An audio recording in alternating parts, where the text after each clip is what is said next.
You won't remember most of this. That's kind of the point. It's just 3 hours of things that never really mattered. But now you're here. Let's begin. The cap twists open with a faint click. You squeeze the tube, not too hard, just enough. And there it is, a neat spiral of white and blue, curled onto the bristles like a ribbon, perfectly striped, balanced, not mixed, not blurred, just exactly as expected. You don't think about it much. You just brush. The colors swirl, foam builds, the mint stings, and the stripes disappear. But in the moment before the brush touches your mouth, there's something almost too precise about that line. Like it was painted on, but somehow from inside the tube, there's no brush, no nozzle, just paste. Thick, steady, sealed. And yet each time you squeeze, the pattern repeats. Blue on white, or red on white, or green, always in the same spiral, as if the tube knows how to arrange itself. The paste looks like one thing, but it isn't. Not really. It's two parts, one base, one gel, each with a job. One cleans, one freshens. Sometimes they share ingredients, sometimes not. But the line between them is sharp, until the moment they leave the tube. Most tubes aren't divided down the middle. There's no wall inside, no secret chamber. It's all one space, and still, the stripes stay put. Even after shaking, after travel, after pressure. No matter how much the tube has been tossed or crumpled, that's because the paste doesn't move. Not really, not on its own. It's thick enough to stay still, like a slow liquid. Each part sits beside the other, waiting. And when the tube is full, the colors don't mix. They just rest, held in place by time and stillness. But the opening matters. Deep inside the nozzle, there's a shape, a path. Not just a hole. It's sculpted to guide the paste as it flows, to curl the colors together without letting them blend. The gel slides into place alongside the cream, wrapping into a single spiral. It's not a machine. There's no mechanism inside, just physics, just design, just a plastic channel, shaped to catch both pastes at once and line them up as they exit. A tiny act of choreography, repeated each morning and night. You might picture two syringes, pressing out at the same time. One clear, one bright, both steady, meeting just before the exit. And when they meet, the nozzle wraps them into a spin, like frosting, like ribbon candy. A helix made of foam, and yet it doesn't feel engineered. It feels natural, like toothpaste was always striped, like the colors were born that way. Some people remember when it wasn't, when paste came in, only one color. But now the swirl feels expected. Children notice it more. The swirl on the brush, the way it folds into itself. They ask how it works. Adults don't, but they still look. A tiny moment of symmetry before the bristles smear it all away. The paste isn't measured. The stripes aren't timed. It just works, because the shape inside the cap makes it work. And once you start using the tube, the pattern begins to fade. The last few squeezes, usually plain. The swirl doesn't last forever. Still, it holds for a while. Through dozens of brushes, dozens of squeezes, the same curl, delivered with the same ease, as if the paste remembers its place, as if it knows it's being watched, even for just a second. Even now someone somewhere is brushing their teeth. A cap clicks open. The spiral appears. The bristles catch the swirl, and just like that, it's gone. Back into foam, into mint, into something you've done 1,000 times without thinking. But inside that tube, the spiral waits again, unmoving, unmixed, perfectly balanced, until the next squeeze, the next breath, the next routine, that begins, just like always, with a line of white and blue, held together, like a secret. You never see it being made. You just trust it will be there, each time, as if the paste performs its shape, just for you, just once, then disappears, without asking to be remembered. You're in the produce aisle. The air smells faintly sweet, mixed with cold mist and waxed floors. Bananas are piled in careful heaps, some green, some yellow, a few freckled with brown, and nearly everyone has the same tiny sticker pressed just off center, always in almost the same spot. You notice it without noticing. A glance, a reach, the sticker is there. It doesn't move. It doesn't peel. It waits, like a stamp, declaring something official, even if you never read it. Brand, number, maybe a country. A quiet label tucked into the curve of the fruit. It never seems random. The sticker isn't on the bottom. It isn't near the tip. It's almost always resting in the middle third. Not high, not low, just where your hand might land. Or maybe where your eyes naturally look first. A gentle little badge. You peel it off before eating. Sometimes clean, sometimes it tears. But for a moment, it resists, like it wants to stay. As if its only job is to be seen, and maybe to slightly disrupt the smoothness of the peel. It's a simple thing, this sticker, glossy, oval, bright, but somehow always there, and always in the right place, not slid to the side, not upside down, not hidden underneath. You could almost believe the banana grew that way, but someone places it, a person, or a machine, long before you pick it up, long before the display. It's part of the journey, a moment in a factory, a conveyor, a touch. The sticker rolls out from a spool, pressed by hand, or maybe by something shaped like one. Still, it's not perfect. Some stickers are crooked, some ride the edge of the curve, but most follow the rule, that soft curve, with the sticker slightly above the seam, like a name tag that always ends up on the same part of the shirt. And even when it's on a bunch, when 5 or 6 bananas hang together, only one gets a sticker, the others follow. They ride together, but only one is labeled. The others remain blank, as if one voice speaks for the whole. You've peeled hundreds, maybe thousands, and yet each time the sticker appears again. Familiar, predictable, not intrusive, just present. A small signal that the fruit has been seen, checked, counted, that it passed through human hands. Bananas are one of the few fruits that always arrive this way. Apples don't. Oranges vary. Grapes get bagged. But bananas, they get a single sticker, placed just so, like a signature on a letter already sealed. And even now someone is placing one, in a factory, in a warehouse, at the end of a conveyor belt. Their hands move in rhythm. Sticker, peel, sticker, peel. Thousands of times each day, each one lined up almost exactly the same. It's not required. You could identify the fruit without it. But the sticker isn't for you alone. It's for the scanner, the system, the people who sort and stack and sell.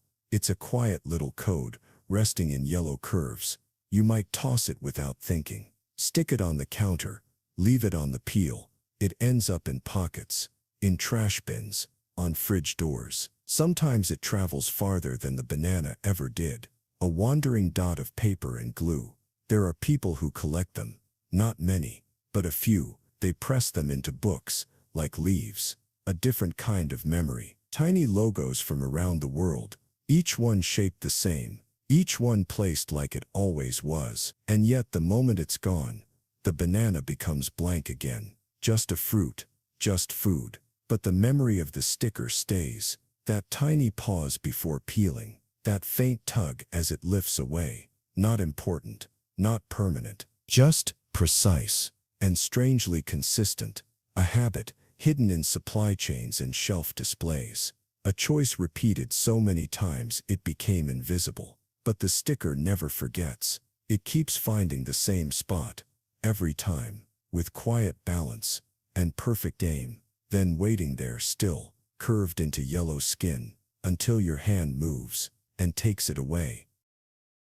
There's a mirror in the hallway. You pass it every day. It never asks for attention. It just waits, leaning against the wall, catching the edge of your shoulder, the shape of your face. You see yourself in it, but never really look at the mirror itself. The reflection is familiar, crisp, clean. You know the version of yourself that lives in there. But the surface, the glass, that thin quiet sheet, isn't actually colorless. It's not silver, not white, not invisible. It's green, Just barely, so faint, it hides in plain sight. You've seen it before, even if you didn't mean to. From the side, the glass looks thicker. It starts to glow, not with light, but with tint, a soft green haze around the edge.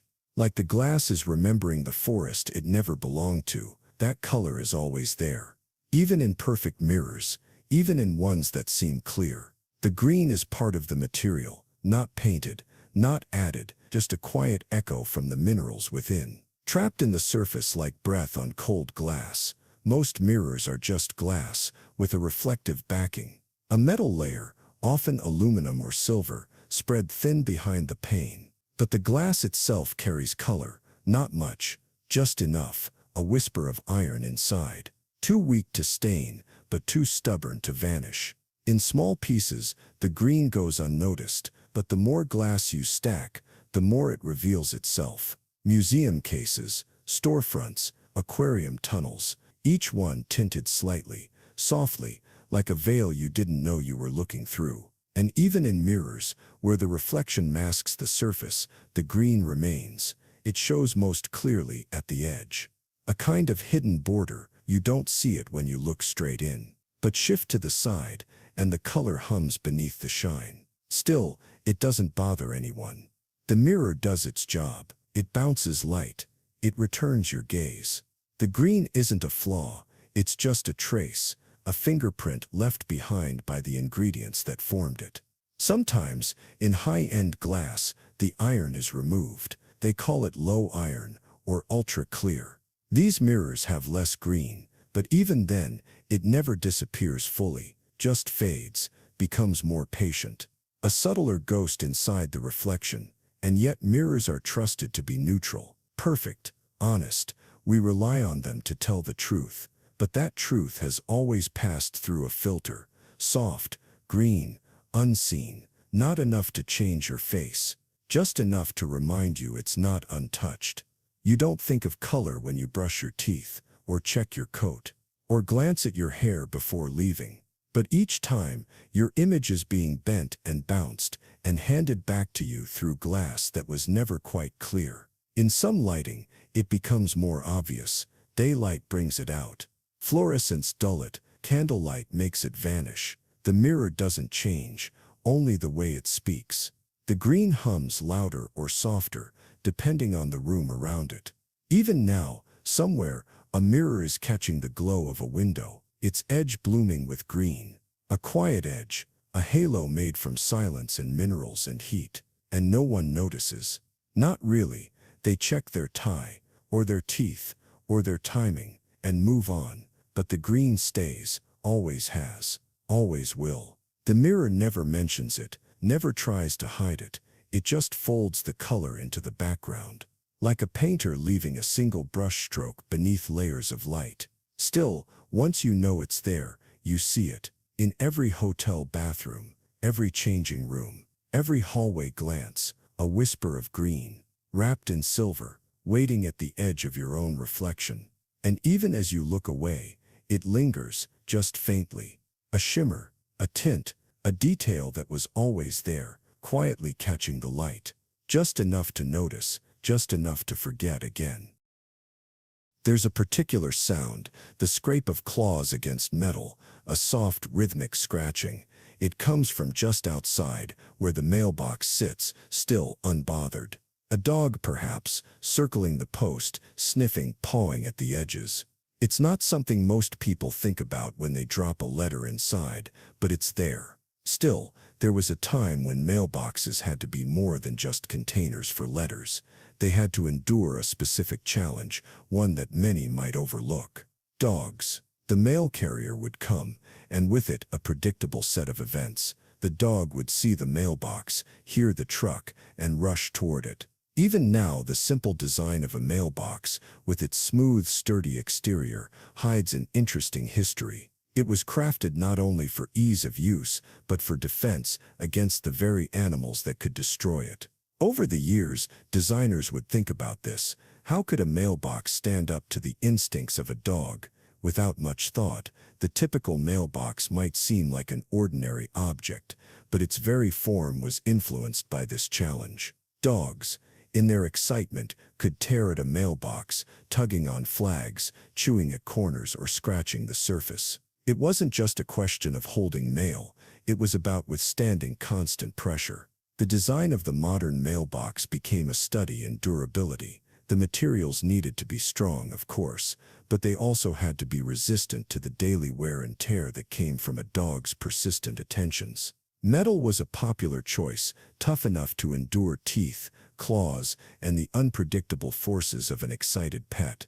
Even now, when you approach a mailbox, there's a sturdiness to it. The box doesn't wobble under your touch. It stays still, rooted, ready to do its job. That's no accident.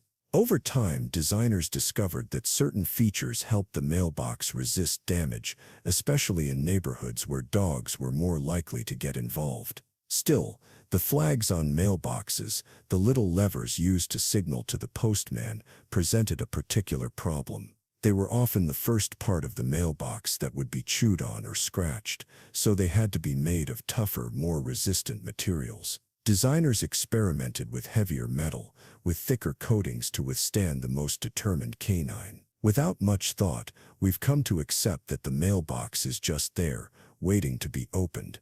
But its existence is filled with little design choices, all made to keep the mail safe from more than just the weather. They are there to prevent the mail from being chewed, shredded, or pulled from their place by a curious dog. Still, some mailboxes went further. Some designers considered the placement of the box itself, up on posts, high enough to prevent easy access.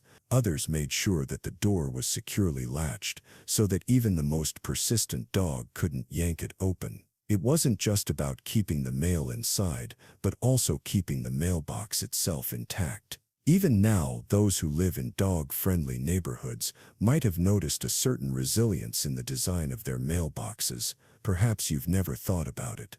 The strength of the metal, the durability of the door, it's all built to withstand that daily wear from animals. It's not something you'll often see, but it's there. Without much thought, you simply open the box, retrieve your mail, and move on. But beneath this simple act, there's a layer of careful engineering, a quiet acknowledgement of the forces at work in a world full of excited dogs. The mailbox endures, not just because it's built to last, but because it was designed with the world in mind. Still, you might never notice how the mailbox stands up to the dog, how it resists the constant pressure from paws and teeth. It doesn't call attention to itself, it doesn't ask for praise. But each mailbox is a small testament to the many unnoticed details that work quietly in the background, ensuring everything stays intact. Even now, as you pass by your own mailbox, you might not see the strength it holds, hidden in its sturdy construction. But there it is, a quiet soldier standing watch, preventing the mail from being lost to the jaws of the family dog. It's a small thing, a detail often forgotten, yet essential. Without much thought, the next time you approach your mailbox, you'll find it waiting, still, strong, ready. It will remain this way, no matter the dogs that come around, no matter the paws that scratch. It simply holds, day after day, keeping your mail safe with no need for recognition, no desire for anything more. And so, the dog may circle, the mailbox may endure. The mail may arrive without interruption. The mailbox does not ask for acknowledgement, but it remains, just as it always has, unnoticed, reliable, waiting. It doesn't ask for attention, but it never really leaves. In a quiet corner of an office, a small yellow square rests on a desk. You've seen it before countless times. The little sticky note, bright, simple, a soft adhesive back, it's always there when you need it. But have you ever thought about how it came to be? Still, there's something curious about this note. It's not just paper, it's a promise, an idea, a reminder. Yet, if you peel back the layers of its history, you'll find it was never meant to be exactly what it became. It was a mistake, a happy accident that changed everything. Even now, when you peel it from the pad, you might not think much about it. A quick, almost unconscious motion. You press it to your desk, to your notebook, to the wall. It sticks, but not too hard. It's meant to come off easily. That's part of its charm, isn't it? Without much thought, it's hard to imagine a time when sticky notes didn't exist, but they didn't, at least not in their current form. In fact, their invention started with something completely different, something that didn't quite work the way it was supposed to. The note as we know it wasn't the original idea. It all began in the 1960s with a chemist named Spencer Silver. Silver was working at 3M, developing a new kind of adhesive, but the adhesive he created was different. It was weak, too weak. It didn't stick firmly to surfaces, just enough to hold something temporarily in place. No one knew what to do with it. Still, Silver believed his discovery had potential. The adhesive was light, but it wasn't strong enough for commercial use. It would only stick for a short time before peeling away. At first, the weak bond seemed like a failure. What use was something that didn't stick long enough to be useful? Even now, you might think that a weak adhesive would never work for anything. But Silver kept experimenting. He spoke to his colleagues, telling them his idea. They didn't see much promise in his creation either. But sometimes, ideas don't start out as breakthroughs. They start as something odd, something imperfect. Without much thought, it could have been forgotten. But then, a few years later, another 3M employee, Art Fry, was frustrated. He was a choir singer, and he'd been using pieces of paper to mark pages in his hymnal. The paper kept falling out. One day the thought struck him, what if he could use Silver's weak adhesive to keep the paper in place? In that moment, something clicked. The weak adhesive wasn't a flaw, it was the feature. Fry started experimenting with small squares of paper coated in Silver's adhesive. They could stick to a page, hold for a short time, and peel away without leaving any residue. It was exactly what he needed. Still, Fry's creation wasn't perfect. The sticky notes weren't strong enough to hold for long. They wouldn't work like traditional labels or tape. They stuck for a moment, and then they would peel off easily. The concept wasn't about strength, it was about temporary reminders, a brief engagement with your thoughts. Even now, when you see sticky notes all over offices, homes, and kitchens, it's easy to forget their accidental origin. It was never meant to be a long-lasting bond. Instead, it was meant to be a fleeting thought, a reminder for just a few minutes, a temporary interaction with a moment. The sticky note became an immediate success. The beauty of the note wasn't in its strength, but in its imperfection. It didn't hold on too tight. It could be moved, adjusted, torn off, and used again. The adhesive, weak as it was, became its defining feature. It allowed you to keep shifting, keep thinking. Without much thought, you might use a sticky note today to jot down a phone number, a grocery list, or a quick thought. It's a casual interaction, one that doesn't require permanence. You press it lightly onto a surface, knowing that when the time comes, it can be easily peeled away. No harm done. The sticky note's accidental weakness became its quiet genius. It wasn't about holding things in place forever. It was about making space for impermanence. It became part of the rhythm of daily life, something that could be rearranged, adjusted, and removed. A temporary note that left no mark. Still, there's something calming about it. The way the sticky note gently adheres, then lets go. It's like a soft pause in a busy day. No pressure, no commitment. It stays as long as you need it, and then it's gone, fading into the background. It holds your thoughts, but only for a moment. Even now, when you peel one off the pad, you're reminded of that quiet invention.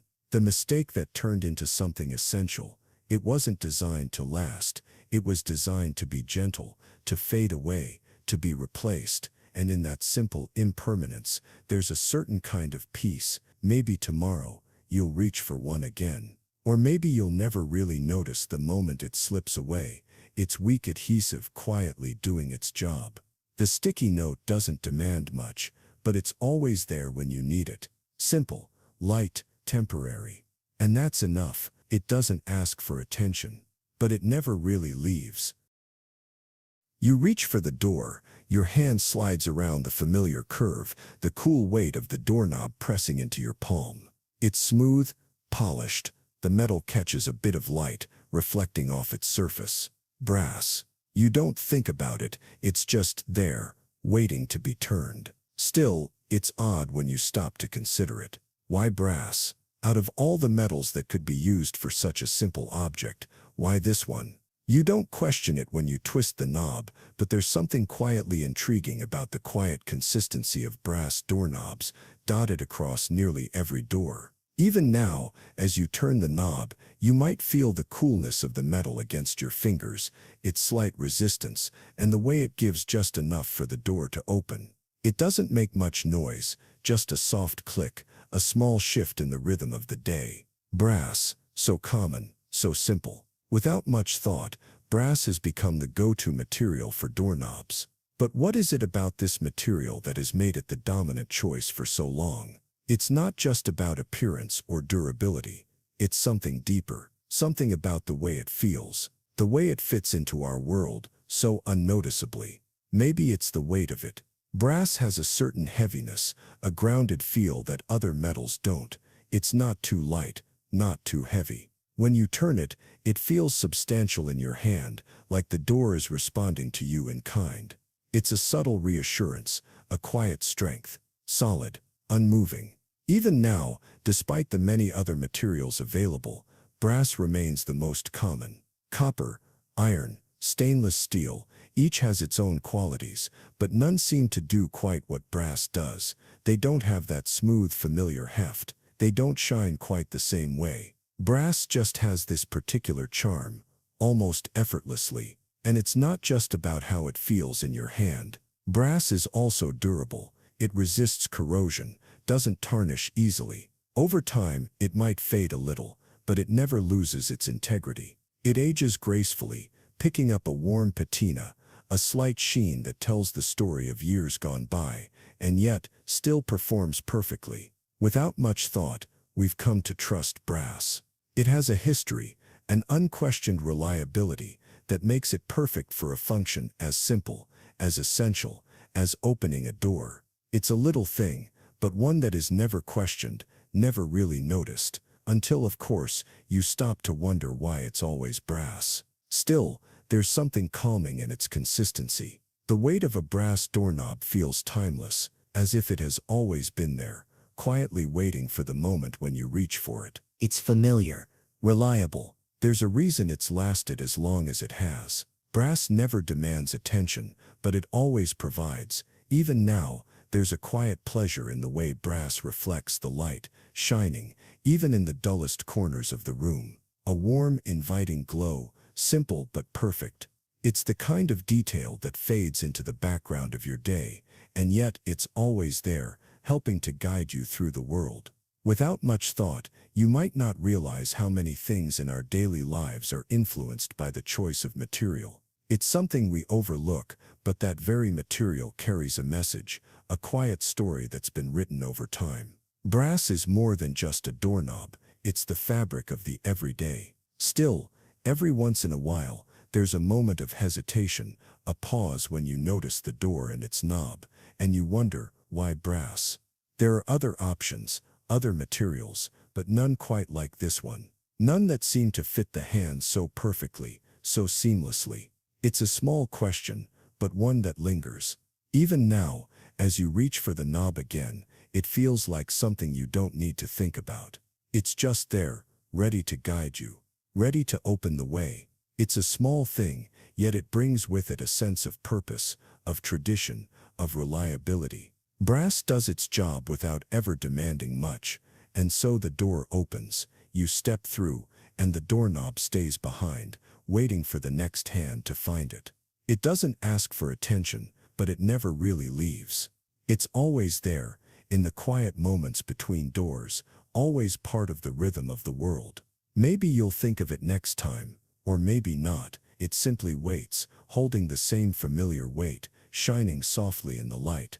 A small part of the world, unchanging, unnoticed, but quietly essential. It doesn't ask for more, it simply exists, and in its simple existence, it's enough.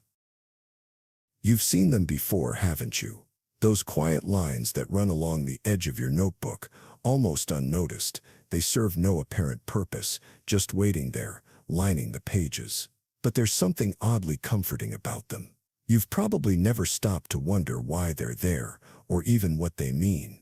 Still, you've followed the lines your whole life. They're not intrusive, just thin, deliberate strokes along the side, as natural as the paper itself.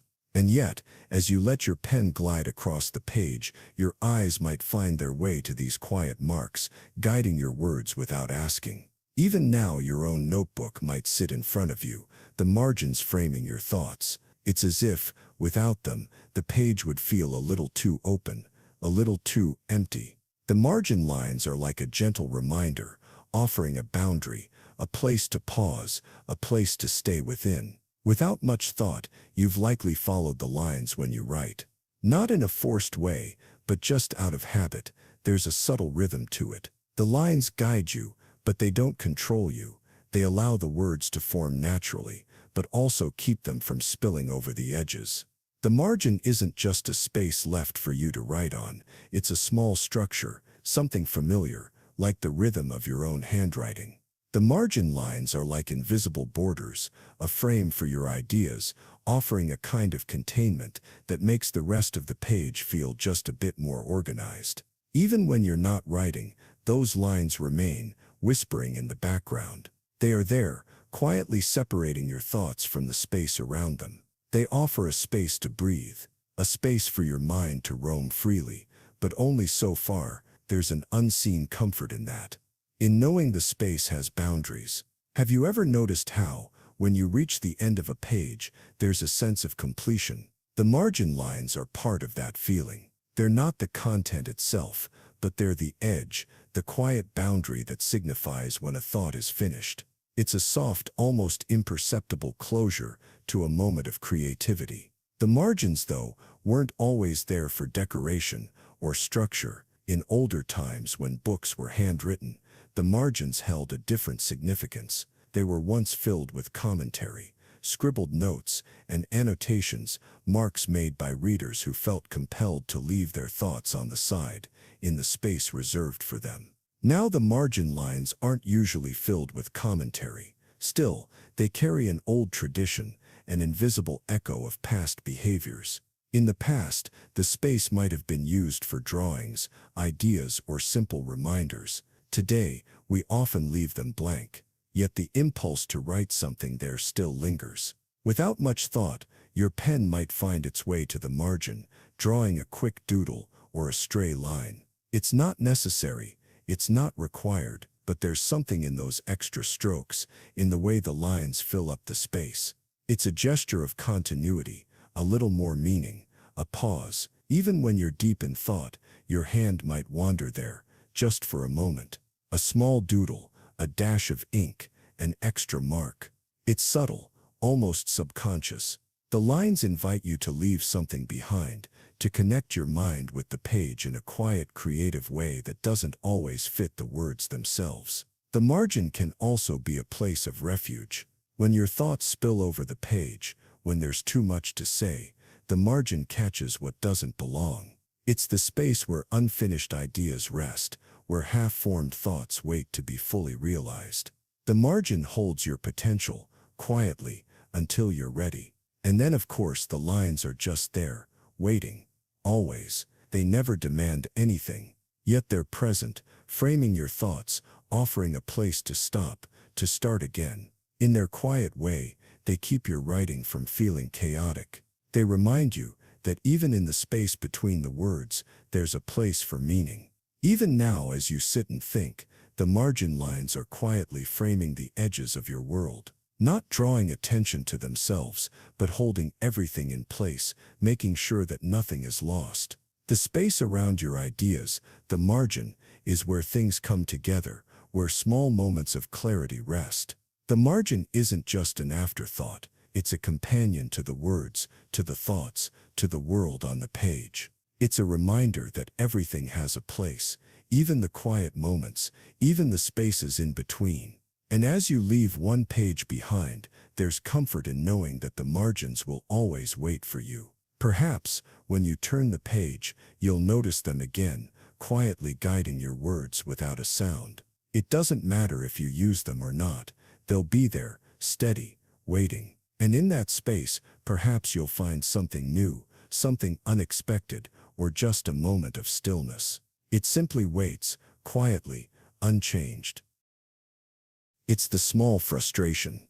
You're sitting there trying to write something important, the pen poised in your hand, the ink flows smoothly, and then suddenly, it doesn't. Just like that, the pen stops working. You adjust your grip, angle it just right, and the ink returns, only to disappear again moments later. You might move the pen slightly, just the smallest shift, and it's as if the ink has disappeared entirely. You try again, a little more deliberately this time. A slight twist of the wrist, a change in the angle, and the pen seems to come back to life, as if it's responding to your frustration. Still, no matter how much you adjust, it always happens. The pen won't cooperate, not at just any angle. It's always as if the paper's position has triggered a secret code, one the pen only respects in certain directions. Why is it that pens seem to follow these invisible rules of movement? Without much thought, you continue shifting the pen, searching for that sweet spot. Each movement feels like a quiet negotiation between you and the ink inside. A little push here, a tilt there, and then, like magic, the pen begins to draw its smooth, familiar line once more. But for how long? It's a strange thing, isn't it? This seeming randomness, the way pens sometimes work perfectly fine, and other times they refuse to budge until the angle is just right. It's as though they've developed a personality of their own, one that resists your touch, only to return once it's coaxed the right way. Even now, you might be picturing your pen, held loosely in your hand, the way it rests in your fingers, waiting, and suddenly, it becomes clear, when it doesn't work, it's not you. It's the angle, the tilt. It's like the pen has its own preferences, its own mood, and you're just left trying to figure it out. Perhaps it's the position of the ballpoint, the way it rests against the paper. The ink inside may flow freely when the pen is upright, but when it tilts, something changes, a blockage, a momentary hesitation. The ink doesn't want to move unless it's persuaded. And yet when it happens, you know it, you feel it, subtle yet certain. This dance with the pen is strangely intimate. You find yourself holding it in a different way each time, as if trying to communicate with it. If you could just figure out its logic, perhaps it would stop being so stubborn. But it's not the pen's fault, it's just physics, a play between gravity and pressure, between ink and ballpoint. You might have noticed this before, though you probably never gave it much thought. It's one of those minor oddities of everyday life that doesn't demand attention but lingers in the background, a small mystery that's almost too insignificant to solve. But there it is, quietly making itself known in the hum of your day. Still, the moment passes, the pen begins to work again, flowing easily, as though nothing happened. And yet you're left with the quiet question. Why does it stop in the first place? Why does a slight change in angle seem to disrupt something so simple as writing? It's almost as if the pen has a secret. Even now, as you think about it, you might begin to notice your own subtle movements. The tilt of the wrist, the way you adjust your hold, it's almost automatic. A small fluid adjustment, as if your hand has learned the rhythm of the pen, coaxing it gently, like a quiet conversation between paper and ink. There's something almost meditative about the process, the way the pen refuses, and then with just a little coaxing, begins to flow. It's as if you're slowly unlocking a small puzzle, one that requires nothing but patience and a subtle shift of angle to resolve. A quiet lesson in persistence. What's fascinating, though, is how universal this is. It happens to all of us. Pens in their randomness seem to follow the same rule across the world, as if there's a universal truth about angles and ink that's shared by all who write. A small connection between us, each of us, and the simple object in our hands.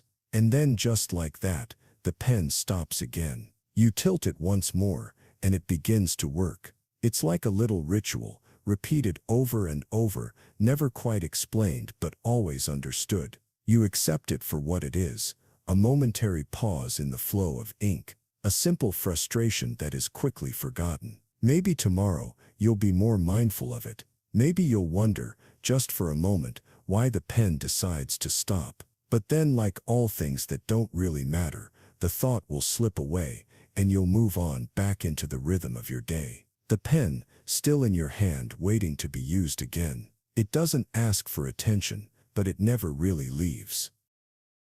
The elevator door closes with a soft click, a gentle motion, but something about it feels almost too slow. You press the button, and yet the door lingers. That door close button, always so eager to be pressed, never quite does what you expect. It's like it knows something you don't. Still, you wait. The door hesitates, like it's debating whether or not to close, as if caught between two desires. You press the button again, just to make sure. Maybe this time it'll work. But no, the door still moves at its own pace, and you're left wondering why that button never seems to do anything. Even now, you might be standing in an elevator, your finger hovering over the button again, waiting. The door stays open a moment longer than it should, and then finally, it clicks into place. But your thumb, still hovering, wonders if it was you or the button that caused it. Or maybe neither. Without much thought, you've probably become accustomed to this small oddity. The button lights up with your touch, as if it's in control, but it never quite matches your intent. You might even assume that it's just part of the elevator's design, something meant to make you feel like you have control when you don't. The thing is, there's more to it than just convenience. The door close button isn't broken. It's not defective. It's intentional. Somewhere, deep in the workings of these elevators, the button is there to make you feel like you're in control. But in reality, it's all an illusion, a carefully designed gesture. Still, you press it again, out of habit, out of instinct. The door, still slow, eventually shuts. You wait a moment longer just to see. That pause before the elevator moves. In that small space of time, it's as though you're waiting for something to happen, something you can make happen. But the pause stretches, and the elevator stays still. Even now, as you think about it, you might recall how often you've pressed that button with little thought, hoping it would work. And in doing so, you've probably noticed the same thing. It doesn't really change anything. You don't have to press it for the doors to close. They'll do it on their own. Eventually, without much thought, you've learned to live with it. It's almost like a reflex, pressing the button out of habit, but you never question it. You may even tell yourself that it's just part of the experience. Press the button, wait for the door to close, and move on. It's simple. But is it really that simple? Something about it lingers. Why create a button that doesn't do what it's supposed to do? And why, in so many elevators, is it still there, shining and ready to be pressed? Maybe it's a subtle piece of human psychology, something meant to make us feel like we control our surroundings, even when we don't. Still, it's not the button itself that's important. It's the way we respond to it. We want to control time, even in tiny ways, like making the door close faster. That small action, that tiny moment of control, feels reassuring. It's an instinct we hold on to, but the elevator never really lets us have it. Even now, standing in an elevator, you might be aware of the strange power this button holds over you. The idea that you can press it, and somehow the world will move just a little faster, just a little more to your liking. But in the end, it's just a button. The elevator will move at its own pace. Without much thought, you realize that it's not the button you're really after. It's not about the door closing faster. It's about having the choice. The illusion of control. Pressing the button gives you something to do, something that gives you a sense of agency in a world where everything is often out of your hands. It's strange, isn't it, that something so simple, like a button in an elevator, can hold so much significance. It doesn't actually make anything happen.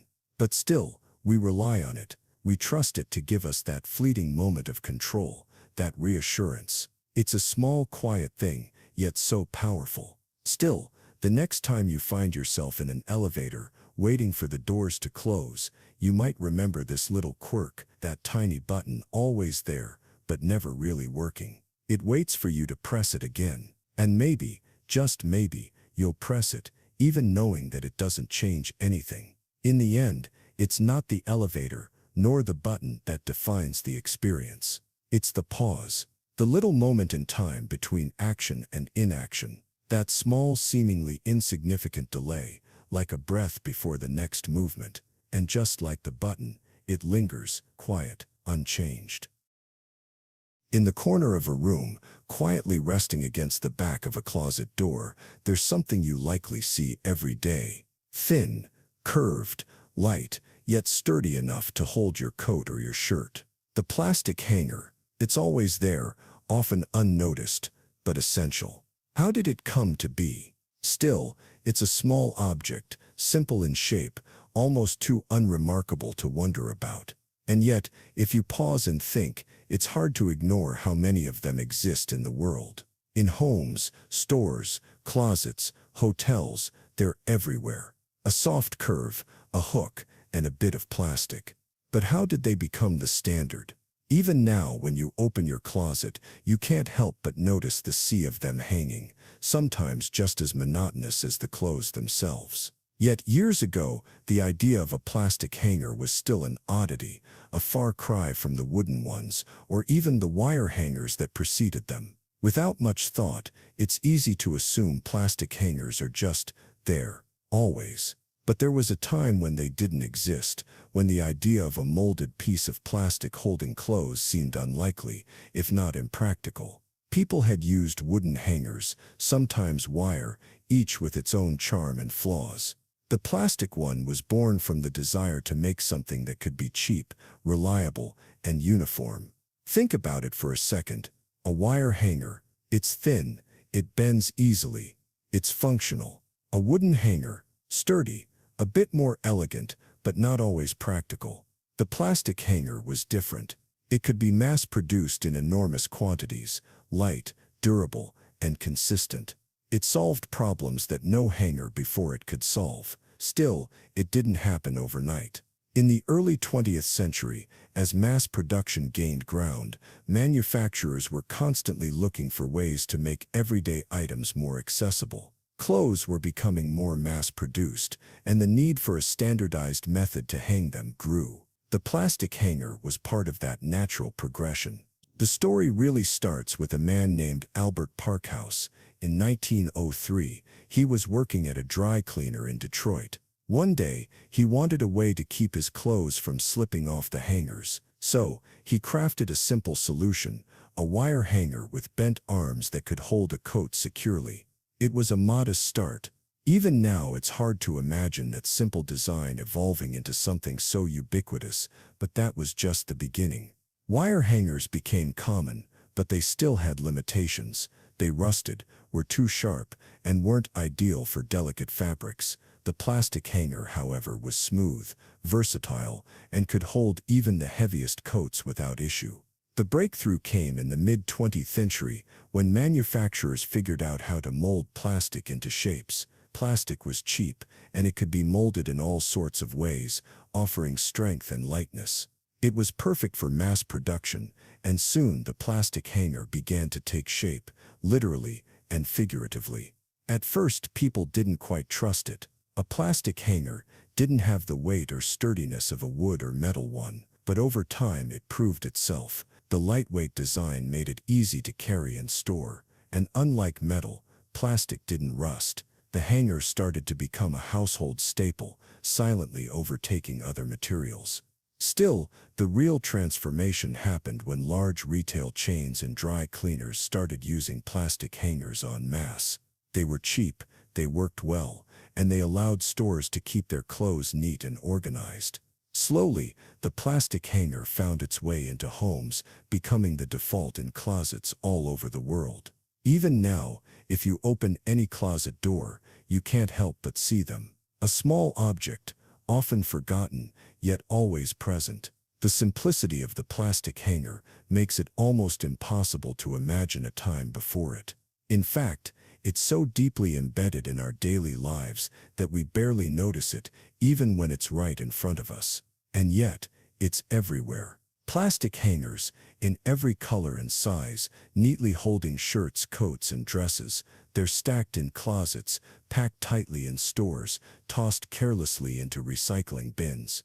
A quiet revolution, one that didn't announce itself with a bang, but rather slipped into our lives with quiet consistency, without much thought. We've come to rely on them, to trust them. They've become the silent servants of our clothes, keeping them organized and in place, and perhaps, in a way, they've come to symbolize something greater: the push toward mass production, the rise of the global standard, and the simplicity of a well-designed solution. When you really stop to think about it, it's strange. A piece of plastic, bent and shaped, is a tool for something so important, keeping our lives organized, even if we don't notice. So many little moments hinge on these small, seemingly insignificant objects. The hanger quietly holds everything together, even when we don't ask it to. It simply waits, quiet, unchanged. You've probably seen it before, the small flap of fabric that hangs beneath the shopping cart. It's usually tucked away, barely noticeable, just there. Yet it serves a very specific purpose, one that has quietly persisted, even as we rush through the aisles. A forgotten detail, tucked into the everyday. Still, it's there, just waiting for someone to notice. The seat flap, often made of sturdy fabric, sits under the cart, attached loosely by a few simple hooks. It's a feature most of us forget exists until the moment comes when we need it. And then, somehow, it feels oddly essential. If you've ever used it, you know the moment. You're pushing the cart, hands busy with other items. When you glance down, you notice the flap, unassuming in its position, hanging low. In a sudden realization, you unfold it, pull it across the cart, and secure it. It becomes part of the experience. Without much thought, it becomes a seat for the child. The small person who once clung to your leg now sits comfortably in the cart, their small weight supported by the flap. This humble piece of fabric, often overlooked, is suddenly the centerpiece of a quieter, more manageable moment. The history of the shopping cart seat flap is one of subtle evolution. The shopping cart, as we know it today, didn't always have this feature. Originally, the carts were simple metal frames with no extra space for a child. The shopping cart's job was to hold items, not passengers, but over time, things changed. Even now, it's hard to remember when the flap first appeared. Was it a natural development, something that grew out of necessity, or was it a deliberate design decision? Perhaps it arrived with a whisper, quietly added to carts as families began shopping differently. It didn't demand attention, it simply existed. In earlier years, when children were small, they might have sat on the metal part of the cart, held by the arms or precariously balanced on the edge. As the need for a safer, more comfortable option grew, the seat flap made its debut. A simple, flexible solution that offered a way to keep kids in place, without fuss. The flap itself is a curious thing, unassuming in its materials, a bit of sturdy fabric with a few reinforced corners. Sometimes it's attached with Velcro, sometimes with snaps. Sometimes it's not even visible until you unfold it, and yet it serves a role far beyond its humble appearance. It's a small piece of the larger experience. Still, many of us don't give it much thought. It's a quiet feature, slipping into the background, part of the familiar hum of shopping. It's just there, doing its job while the world moves forward. The children are placed, and the adults carry on ticking off their lists, unaware of the small piece of fabric beneath them. Yet, if you watch, you might notice how the little flap becomes part of the routine. The child sits down, the fabric pulled across the cart, and for a moment, the scene feels like an unspoken agreement. The parents are free to move, the child is safely secured, and the flap quietly serves its purpose. Perhaps the real beauty of the seat flap is in its simplicity. It's not something we often stop to admire, but it's one of those unnoticed details that shapes the way we experience something as mundane as shopping. It offers comfort, security, and a little pause in the bustle, all wrapped in a piece of cloth. Even now, the flap continues its quiet existence, tucked beneath carts, waiting for someone to unfold it. It has seen countless shopping trips, supporting children through grocery lists and quick trips for milk.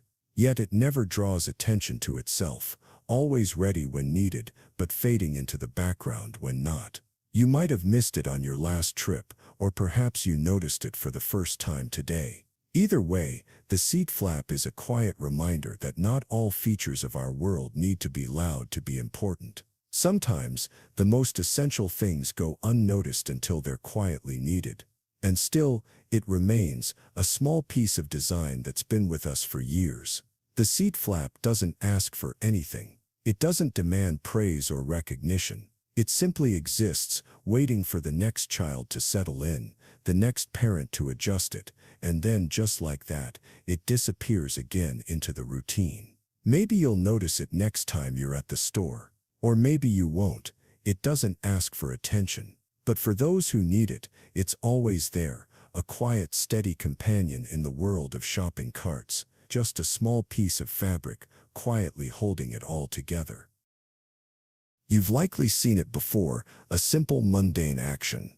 Water hits the sink, the stream falling in soft arcs, splashing against the walls of porcelain. And then, like an unspoken rule, it happens. The water splashes in a predictable direction. Why does it always seem to land there, rather than anywhere else? Still, there's something quietly deliberate about it. The sink, in all its simplicity, is designed to lead the water, to funnel it. Every curve, every angle, and the subtle placement of the faucet all play a part in guiding the way the water behaves once it touches the surface. Without much thought, you might assume that splashes happen randomly. But the design of the sink, how deep it is, the slope of the basin, has a quiet influence on where the water travels. It's not chaos, but rather a gentle nudging of physics, a smooth, controlled direction in the flow. Even now, consider the small curve of the sink's rim. It isn't there just for looks.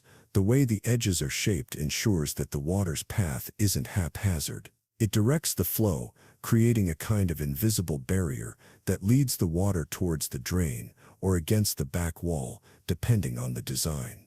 A forgotten detail, though, is the way some sinks are made with specific splash zones in mind. The faucet is rarely placed randomly. It is positioned in such a way that, when the water falls, it moves with the gentle pull of gravity. The water meets the surface at the right angle. The angle is everything. If the faucet is too far back, the water may bounce unnaturally. But when it's placed with precision, you'll notice how the water reacts, slipping and gliding down the sloped walls, collecting in a predictable pattern. The basin's depth also influences how far the water travels before it is caught. Even the materials matter. Smooth, polished porcelain catches the water differently than a textured surface might. A smoother surface allows water to travel more predictably, without causing excessive splashing. But as you might expect, a rougher finish creates friction, slowing the water down, changing its final destination. A small observation might reveal how sinks in kitchens differ from those in bathrooms. The kitchen sink, with its flat bottom and more significant depth, encourages water to stay closer to the base. The bathroom sink, on the other hand, has a sloping bottom, designed so water can quickly flow toward the drain and minimize splashing. It's all a matter of intention. These designs aren't accidental. They exist to create a seamless, almost invisible experience. A sink that splashes too much, or the wrong way, would become a nuisance. So the designers, with careful thought, choose the angles, the curves, the slopes to guide the water as it falls. Without much thought, you may have noticed how sinks seem to whisper where the water should go. The basin's shape draws your eye down, inviting you to use the sink, without drawing attention to the subtle forces at play. The water flows into the shape with quiet precision. It's more than functional. Consider how the water hits the surface from above, splashing slightly before settling. This is no accident either. Faucets are designed with aerators or shields that help break the stream into smaller droplets, controlling the size and speed of the fall. These small innovations help reduce the force of the splash. A still moment reveals the careful planning. Have you ever turned on the water and watched how it gently spreads across the basin?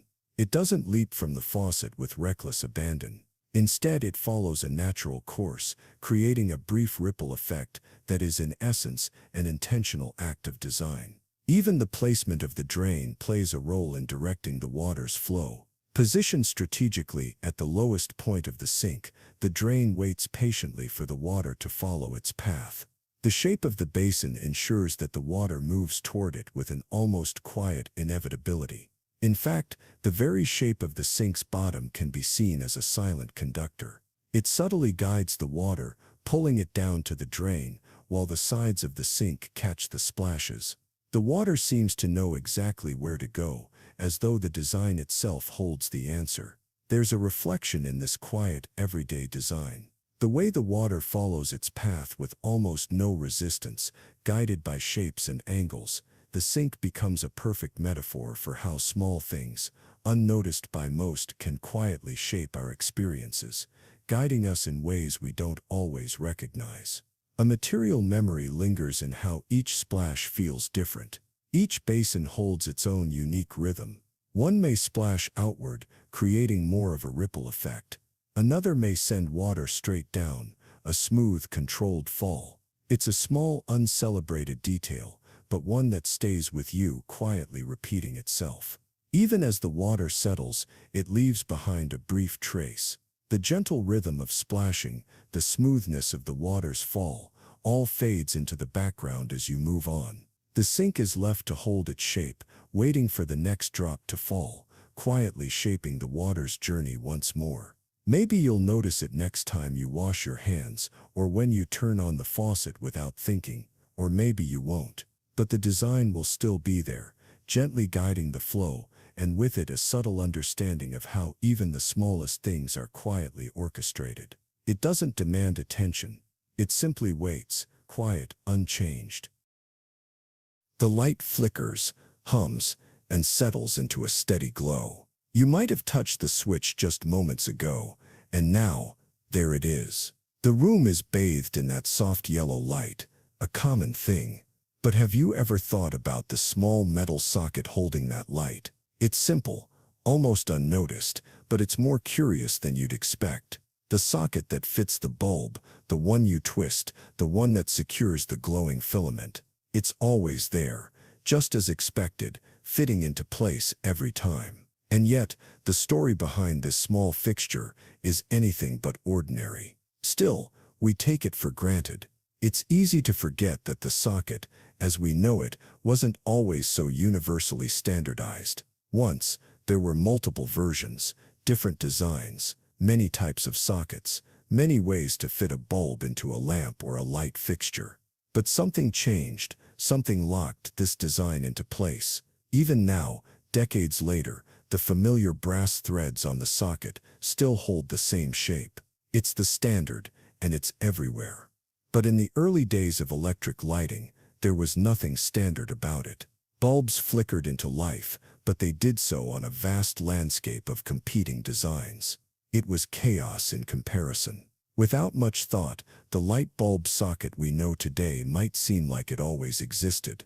After all, it's just a metal base with threads. It fits, it works, and we rarely consider its history. But the socket didn't just happen. It was the result of trial and error, of inventors grappling with the future of light. The first practical electric light bulbs were created in the late 19th century, and they were powered by the same chaotic assortment of fixtures.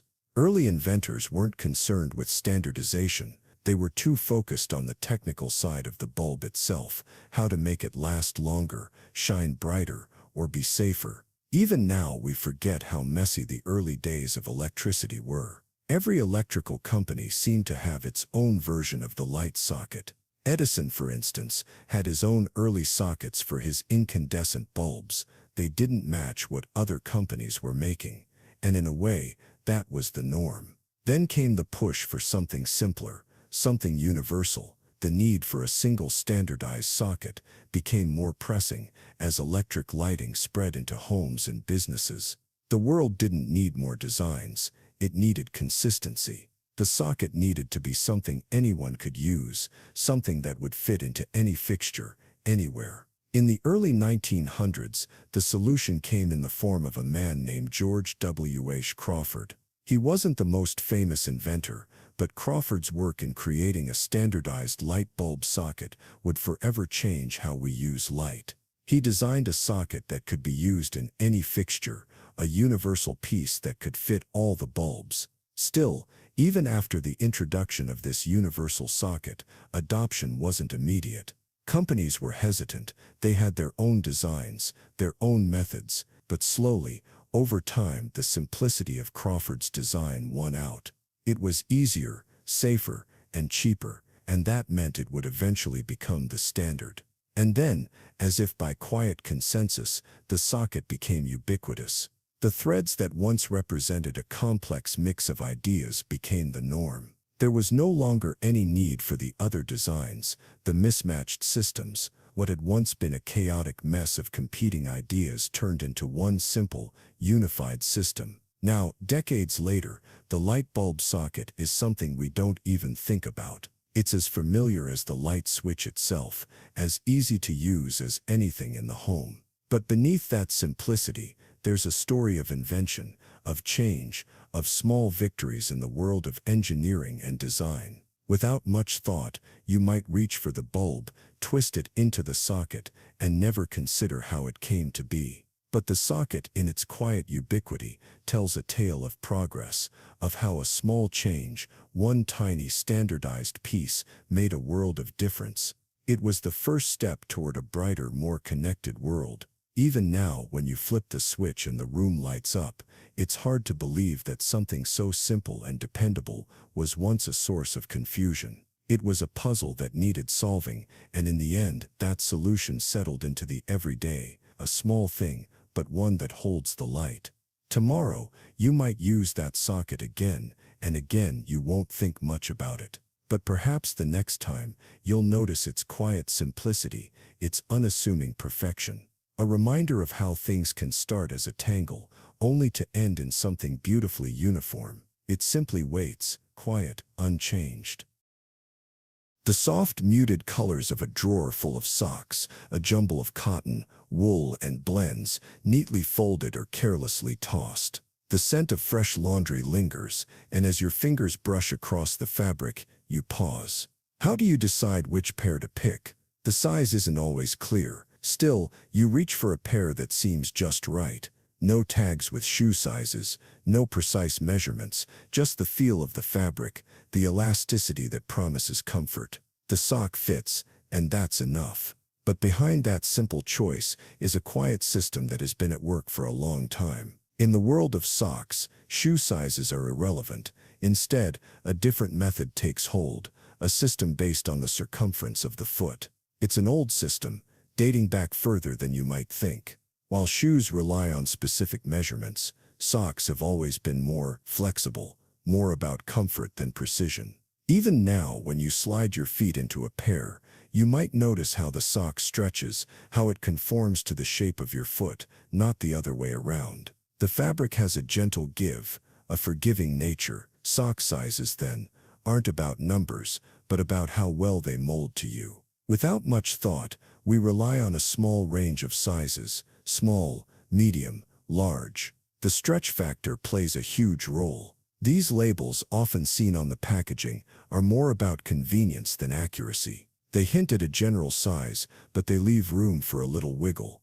They are approximations, nothing more. Still, there's a careful balance at play. The size label tells you whether a pair is meant for a small or large foot, but it's never quite exact. Sock sizing uses a general foot length, but there's something far more important than length alone: the width, the stretch of the material, how it wraps around you. Even the materials themselves influence how a sock fits. Wool, for instance, stretches more than cotton, which means a pair labeled as medium might fit differently depending on its fabric.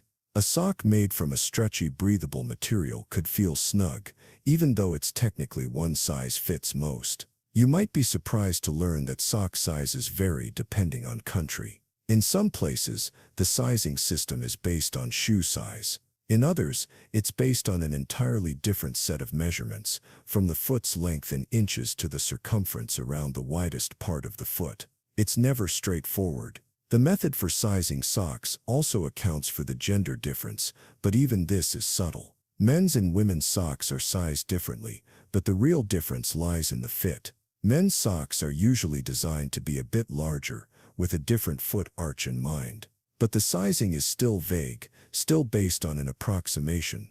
Without much thought, you might grab the first pair of socks that feel comfortable and head out the door. There's no real need to think about the size after all. Socks stretch, adapt, move with you. It's this flexibility, this adaptability, that makes them so universally simple. They're meant to fit, regardless of size. And so sock sizing remains a quiet puzzle, one that doesn't need to be solved. As long as the socks fit, there's no real reason to measure or calculate. The sock will simply adjust itself to your foot. Whether the label says small or medium, it's all about the feel, the comfort that it provides. Even now, as you walk across the floor, your socks stretch, bend, and adapt.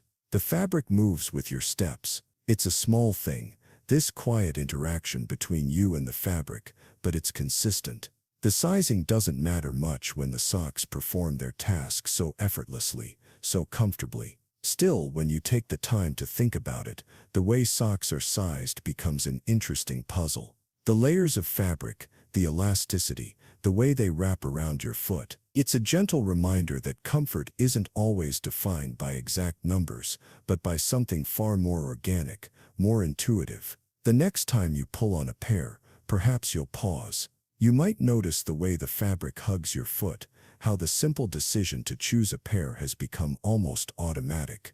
No measuring tape, no charts, no numbers, just a simple sense of fit, a quiet dance between fabric and foot. And then, just as quickly as it arrived, the thought fades. The sock fits, and you move on. Maybe you'll wonder again tomorrow, or maybe you won't.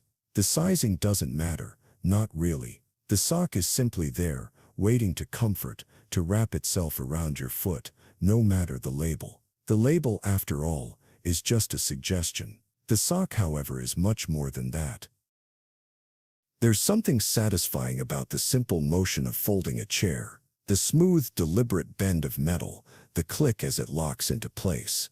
It's a familiar motion, almost rhythmic, like something designed to be understood without a second thought. Yet, have you ever wondered why folding chairs fold the way they do? Still, you might have seen it hundreds of times. The legs slide together, the seat tucks neatly into a compact form, a practical gesture that seems almost automatic. But why this specific arrangement? Why not fold differently? Why not fold in a way that doesn't leave you wondering if something was left out of the design? Without much thought, you might unfold one, instinctively pushing the legs into place, and the chair appears. It's simple, effective. Yet, the way the seat flattens against the legs and locks in place, there's a quiet engineering at work. Why not fold up with the seat resting underneath? It doesn't happen that way. Even now, the chair seems to almost fold by itself. It's smooth, seamless, almost too easy. You could be anywhere. A park, an event hall, a living room, and when you pull one out, it moves in the same way each time. It locks into place. It's easy to forget the small details that made it work this way. The moment of unfolding is almost like a brief performance. The legs slide open, one by one, and everything clicks into place. The seat opens, naturally, and stays flat. The backrest follows, forming a simple, stable shape. You almost don't notice how it happens. It feels like it was always meant to unfold that way. Still, what happens if you try to fold it differently? The shape resists you. The seat is stiff. The backrest doesn't quite line up. It fights you, as if the design is built to only fold in this one way. It's not just convenience. It's a precision that has been carefully considered, down to the last detail. Even now, as you think about it, you realize you could never fold it the other way. There's a pattern in the motion, like a lock turning only one way. The form of the chair has been refined, made for this specific movement, this specific folding action. Every hinge, every bend, serves a single purpose. Without much thought, you may have folded and unfolded one too many times. It's become routine. But underneath the simplicity of the motion, there's a quiet certainty, a perfect, unspoken logic in the design. It works because it was designed down to the smallest detail. Nothing is out of place. Still, you might find yourself studying it, wondering why it folds this way. Why do all folding chairs look the same, perform the same? Was it always this way? Who decided this was the most efficient, the most natural way to collapse into a small, compact form? The answer is simple. It just works. Even now, as you look at one, the chair rests in its folded form, silent and still. It's ready for the next unfolding. You could place it anywhere, and it would unfold just the same. There's no surprise in it, no complexity. It just fits, just as it always has, just as it always will. Without much thought, you might move on. But for a moment, you remember how easily it folded, the way the metal creased, the way it locked into place, the way it held its shape, as if the chair knew exactly what it was supposed to be. And in that small moment, you find something oddly comforting about it. Still, it's quiet now. The chair waits, folded, a shape of metal and fabric, nothing more, nothing less. It doesn't ask for attention, but it holds something in its design. An effortless simplicity that hides the complexities of its form, and yet it never asks you to understand it. The chair doesn't move, it simply stays waiting, and when the time comes, it will unfold again, just as it always has. The process will repeat, as it always does. There's no rush, no hurry. It waits to be used, waits to fold again. Even now, the chair rests quietly, waiting for its next purpose. It doesn't ask for attention. It simply folds quietly, perfectly, and as you leave it there, the thought lingers. It just works.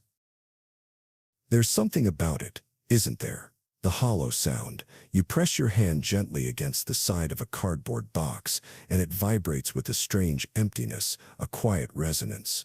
The soft thud that echoes back to you, like a small hollow drum waiting for something more. Still, you can't help but wonder how something so simple can make such a distinct noise. The box, plain and ordinary, yet when tapped, it rings with a particular emptiness that's hard to ignore. It's a sound that carries just the right amount of echo, enough to hold your attention, if only for a moment. Without much thought, you've probably heard it before. It might have been when you were moving, packing, or unpacking. The cardboard full of forgotten things always seems to make that sound when you tap it. The sound is almost a promise that whatever's inside doesn't quite belong to this moment. It's displaced. Even now, as you picture that box in your mind, you can hear it. The subtle, almost musical echo it creates, the hollow, empty space inside. It's as though the cardboard itself is making room for whatever it holds. But the space isn't just for objects, it seems to create a space in time too. There's a pattern to the sound, a rhythm you can't quite pinpoint. Tap, echo, silence, tap again. The box doesn't resist. It simply amplifies the small vibrations, spreading them across the thin cardboard walls. It's as if the material itself invites the sound in, quietly holding on to it, just for a little while. Still, there's more to it. A cardboard box isn't just cardboard. It's paperboard, made of compressed fibers, glued together to create that unique, slightly pliable structure. The hollow sound happens because these fibers vibrate in a specific way, transferring the energy of your tap into a short but satisfying echo. It's the simplicity of it. You might have noticed that the sound changes depending on the box. Some are sharper, others a little more subdued. It's not the size, though. The key lies in the structure, the layers of cardboard, the air between them, and the tension of the material. The box amplifies the hollow space inside with a kind of quiet precision. Even now, as you recall those moments, you realize how easily you can be drawn into the sound. It's a soft, temporary distraction, one that lingers only as long as the tap lasts. Then it fades, and the box becomes a simple object again, no longer holding the echo, but that sound is always there, waiting to return. Without much thought, you may have noticed this with other things, the way materials shape sound. A plastic bottle, when tapped, has a duller thud-like sound. Wood is deeper, resonating with a richer tone. But cardboard has its own voice, and that voice seems to carry just the right amount of mystery. What makes it even more curious is that we don't usually think about it. You tap the box, it makes a sound, and we move on. But if you pause, really listen, there's something almost uncanny about the way the cardboard hums. It's a little secret that the box keeps hidden within its simple frame, something you can only hear when you take the time to listen. Still, you could tap it again. Press your finger into the side and listen. The hollow sound fills the space between the tap and the silence, stretching just a little longer. It's as if the box remembers, even when you're not paying attention. It holds on to that moment of sound just a little longer than you expect. Even now, it's still there, the sound that lingers in the air, too soft to hold but always present. It's a quiet reminder that even in the simplest of objects, there's a secret, a vibration, a soft movement that makes everything more alive. The hollow sound of a cardboard box, just one of many things we pass by without ever quite understanding. Without much thought, you may have moved on, but it's worth wondering why the sound stays with you. It's a brief experience, not long enough to matter in the grand scheme of things, but still, there's something about it that tugs at the edges of your curiosity. The box, in its silence, holds its own little mystery. It doesn't ask for attention, but it never really leaves. The sound, the hollow tap, a reminder of the quiet things we often overlook, waiting for someone to pause, just for a moment, and listen. A simple thing, like a cardboard box, with a secret it keeps, waiting to be discovered again. You've probably held one before. A simple strip of wood, plastic or metal. It's nothing special, but there's something about its shape, its form, that feels perfectly familiar. 12 inches. A foot. It's the kind of measurement that doesn't need much explanation. We all know it.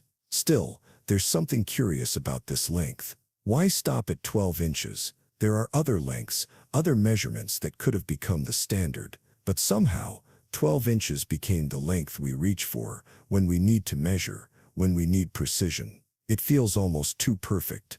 Even now, if you reach for a ruler, the 12-inch mark is where you'll stop. Your hand instinctively rests on it, the number stretching out before you. It doesn't matter whether it's a metal ruler or a flexible one made of plastic. The 12 inches are the same. Solid, reliable, without much thought, you realize that there's a certain rhythm to it. 1 foot, a simple unit of measure that has stood the test of time. It's a length we've come to understand deeply, a small but perfect segment of space that we can hold in our hands. Why this length, and not others? This wasn't always the case. In ancient times, rulers came in all shapes and sizes. Some were based on the length of a king's arm, others on the length of a foot, but not a standardized one.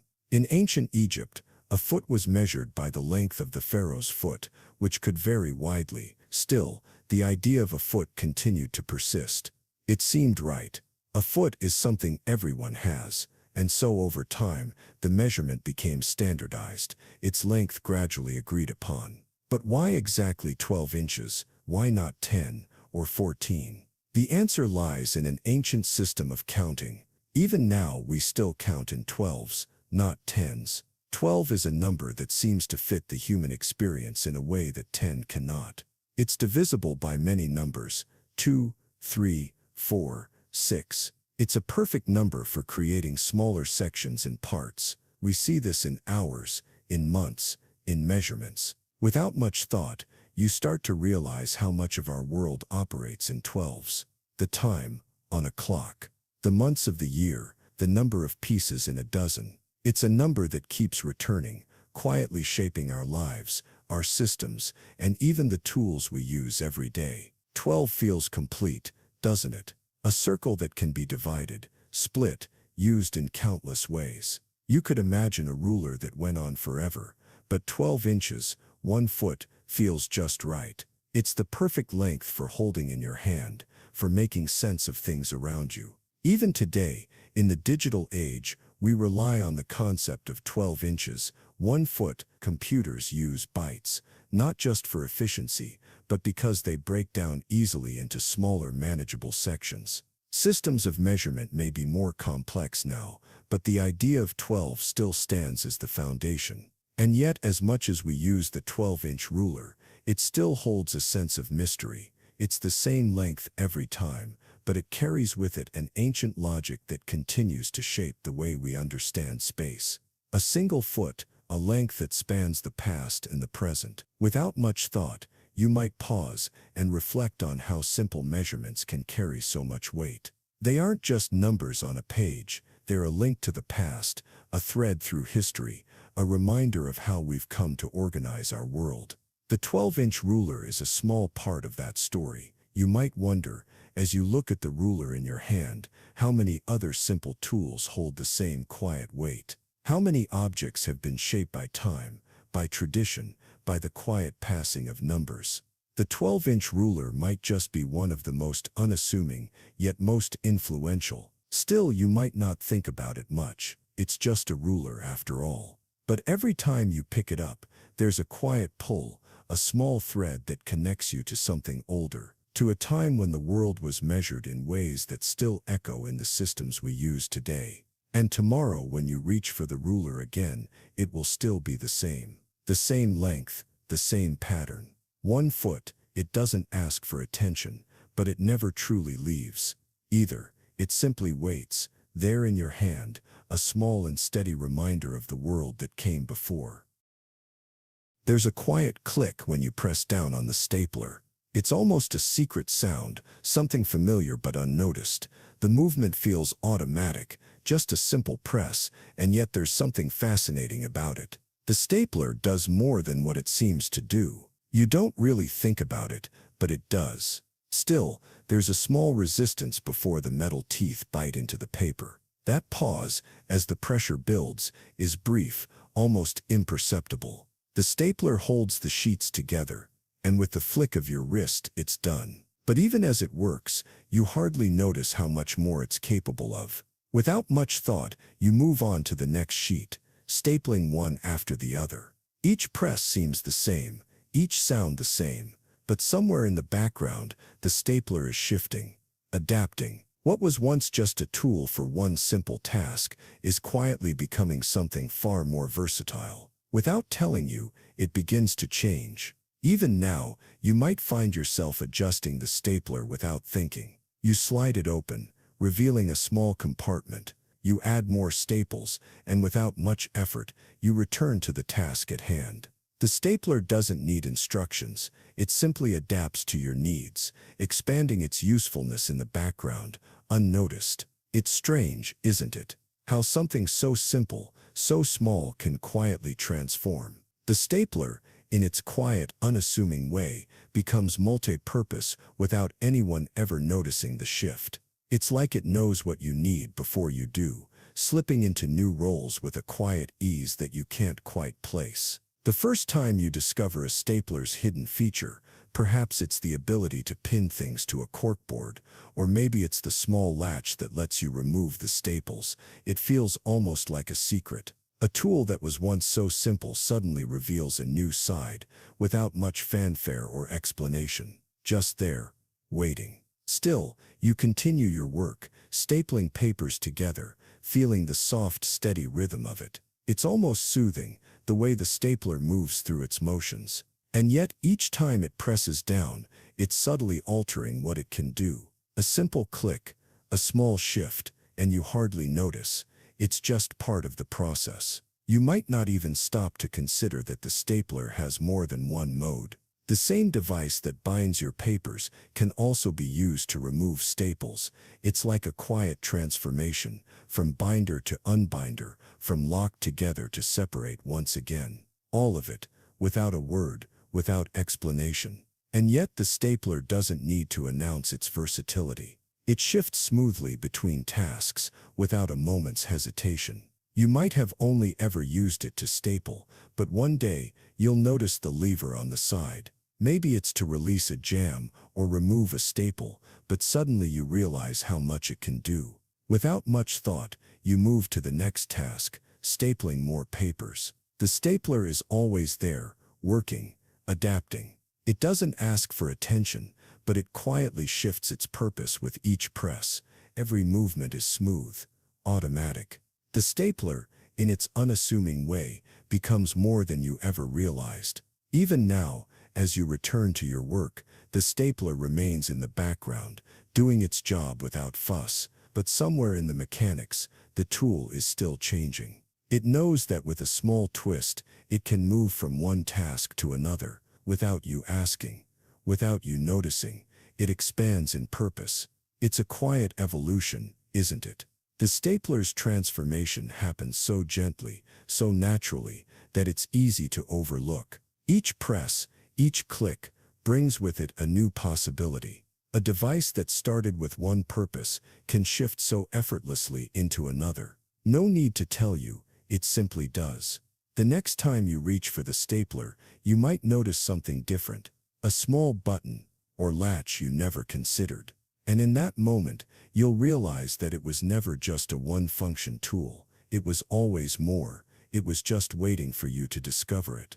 A tool that could transform without a word. Still, the stapler waits for its next moment, its next quiet shift. It doesn't demand attention, but it's always ready, always able. You don't need to understand its evolution. You simply trust that in the background, it adapts. Each click, each press, a small step in its silent journey. And so it goes. The stapler doesn't make a sound as it shifts again, a quiet moment in the middle of your task. But it's there, constantly changing, expanding, becoming something more. You may never fully understand all it can do, but that's the beauty of it. It just is. Maybe tomorrow, you'll notice something new, or maybe you won't. Either way, the stapler waits, adapting to whatever you need. It's not in a hurry. It doesn't need to explain itself. It simply exists, shifting seamlessly between roles, becoming something more than it once was. Quietly, without telling you, it doesn't ask for attention, but it never really leaves. There's a quiet moment when you grab an envelope, feeling the soft edge of the flap between your fingers. You don't think much of it. It's just there, waiting, like any other task. But then, the instinct kicks in. You lick it, the envelope seals, and something else lingers. Still, the sensation is strange. You notice it only when you stop, the moistness of your tongue, the paper's response, the seal itself, perhaps a little too quick, too easy. A simple small moment, yet there's a history in it, a quiet forgotten behavior that you never think to question. Even now, you can almost feel it again, the brief touch of the paper on your lips, the way it shifts under your touch. Why do we do this? Why, after all these years, do we still seal an envelope with our own moisture, when other methods are just as simple? Without much thought, you continue, just as you've always done. You lick, press, and seal. The motion is automatic, natural. The envelope closes without protest, its task complete.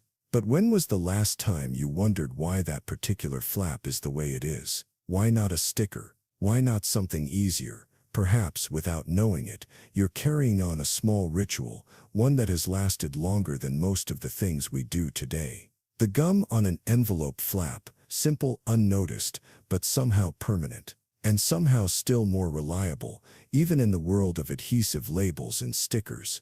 Why still? You can't help but wonder how this began.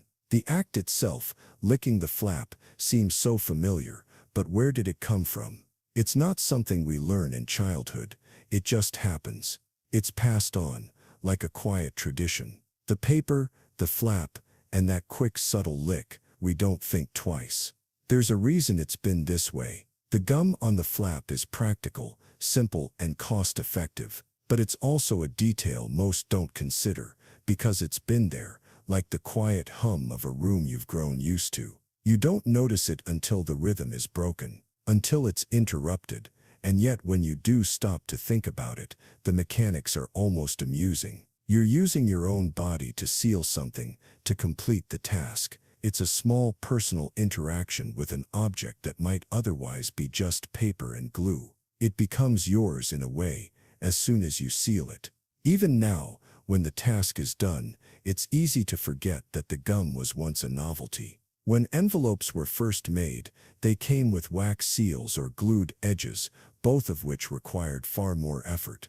The gummed flap was an innovation in convenience, a small thing, but a shift in how we did things. Without much thought, it becomes just another way of life. Sealing an envelope, the same as you did yesterday, the same as you'll do tomorrow. The gum itself, once a breakthrough, now simply a part of the rhythm.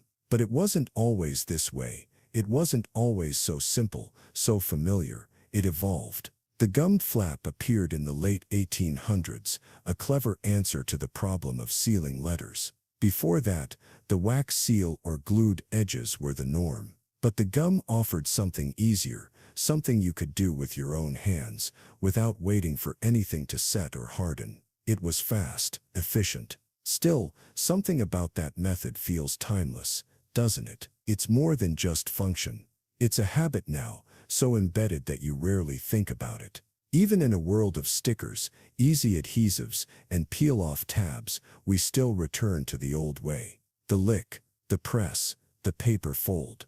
And yet, even when the world becomes faster, more convenient, something about the simple act of sealing an envelope remains steady. You're not just sending a letter. You're performing a small ritual, an action that connects you to a long line of people who did the same, who sealed their messages the same way. The wax seal, the glue, the gummed flap, they were all solutions. But now, after decades of routine, they've become something else, a part of our muscle memory. An action we carry out without thinking, without hesitation. It's the moment you do it that matters, not how or why. It just happens. Even now, you might be thinking of that one moment. The pause, the lick, the press. It's so quiet, so quick, yet so important. And though it's as automatic as any other task, it never quite loses its weight. The envelope seals, the message contained, something small, but undeniably important. Without much thought, you move on to the next task, the next action in your day. But the seal remains, quiet, invisible, waiting. And the next time you pick up an envelope, you'll do it again, without thinking. The gum on the flap, the soft press, the feeling of completion. It's simple, but it never really leaves.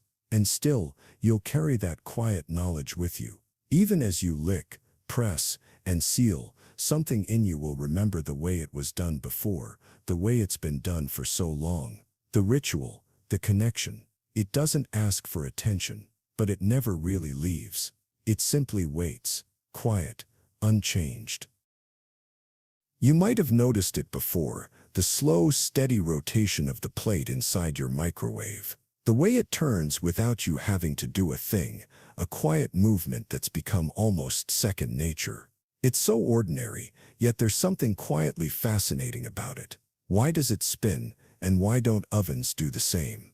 Still, every time you open the microwave door, there it is, the plate, spinning, even when the microwave isn't running anymore. Without much thought, you might press your finger against it, slowing its movement, only to watch it start turning again, as if it knows its job is to move. But why? In a way it's comforting, isn't it? The gentle motion, the soft whirring sound of the microwave working its magic. The plate inside moves, rotating your food evenly, ensuring it heats up just right. It's an unseen partner in the microwave's function, making sure every corner of your food is touched by heat. Even now you can picture it, your plate of leftovers, turning ever so slowly as the microwave hums away. It's almost as if the microwave has a rhythm, a gentle choreography, one that makes the heating process feel almost deliberate. The rotation feels necessary, like it's part of the deal, but why is it so different from the way an oven works? A microwave needs this rotation though, doesn't it? The spinning plate ensures that the microwave energy, which is absorbed unevenly by food, is distributed more evenly. The microwave works by bouncing waves around, but if your food didn't rotate, some parts would be much hotter than others. The plate makes sure everything gets its turn. Without much thought, you've likely never questioned it. The microwave plate spins, and that's just how it works. But ovens, they don't need this. There's no spinning plate in a conventional oven. Instead, the heat circulates in different ways, and that's enough to cook your food evenly. No rotation required. Still, the oven has its own kind of magic. The heat rises and falls, circulating naturally, filling the space. But somehow, there's something almost mesmerizing about the spinning plate in a microwave, a quiet little dance that never feels rushed. It's a gentle rotation, almost like a natural rhythm in a world of instant cooking. Even now, you might picture a plate of food in your oven, standing still, untouched by any mechanical dance. The heat envelops it from all sides, a constant blanket of warmth. It's slower, more patient, more passive. There's no urgent spinning, just the steady, reliable warmth of an oven at work. The difference is subtle, almost imperceptible, but there's a key reason. A microwave uses electromagnetic waves to excite water molecules, causing them to heat up and cook the food. The plate helps make sure all areas of the food get hit by these waves. Without that movement, some parts might remain cold, even though the microwave is running. And so, the plate turns. It's not just a piece of plastic, it's part of the process. The careful, controlled process of heating something quickly and evenly. Without the plate, the job would be harder, less efficient, and yet the oven, so different in its function, doesn't require this. It takes its time patiently circulating heat through the air. You might wonder, why doesn't the oven need this? The heat in an oven comes from a different place, using a natural flow of air to distribute warmth. The air in the oven is constantly shifting, circulating on its own, without any assistance. It's a slower, more deliberate method of cooking, but it doesn't need the movement that a microwave does. Even now, as you think about it, the microwave spinning plate seems to have its own rhythm, a quiet hum that never really stops. The plate moves, and so the food cooks. Without the plate, the food would cook unevenly, and the microwave's purpose would feel incomplete. The oven, on the other hand, lets time do the work. And so the plate turns, quietly, in the background of your kitchen. It might seem like a small, insignificant thing, but in its own way, it makes the microwave work. It takes the place of something bigger, more complicated, and makes the process feel easy, effortless. A small movement, almost unnoticed. When the microwave beeps and you open the door, the plate has already done its job. The food is hot, ready, and the plate has spun silently, making sure that every inch of it has been touched by heat. The oven, in comparison, doesn't need that kind of movement. Its method is simpler, less active. Still, it's curious, isn't it? How something so small, like a rotating plate, can be so vital to a machine's function. It feels like a detail you could easily overlook, and yet it's part of what makes microwaves so quick and effective. Without that quiet rotation, the magic of microwave cooking might not be quite so simple. Maybe, the next time you use the microwave, you'll notice the plate again. Maybe you'll wonder, just for a moment, why it moves. And then with a soft hum, the microwave will finish its task, and the plate will rest.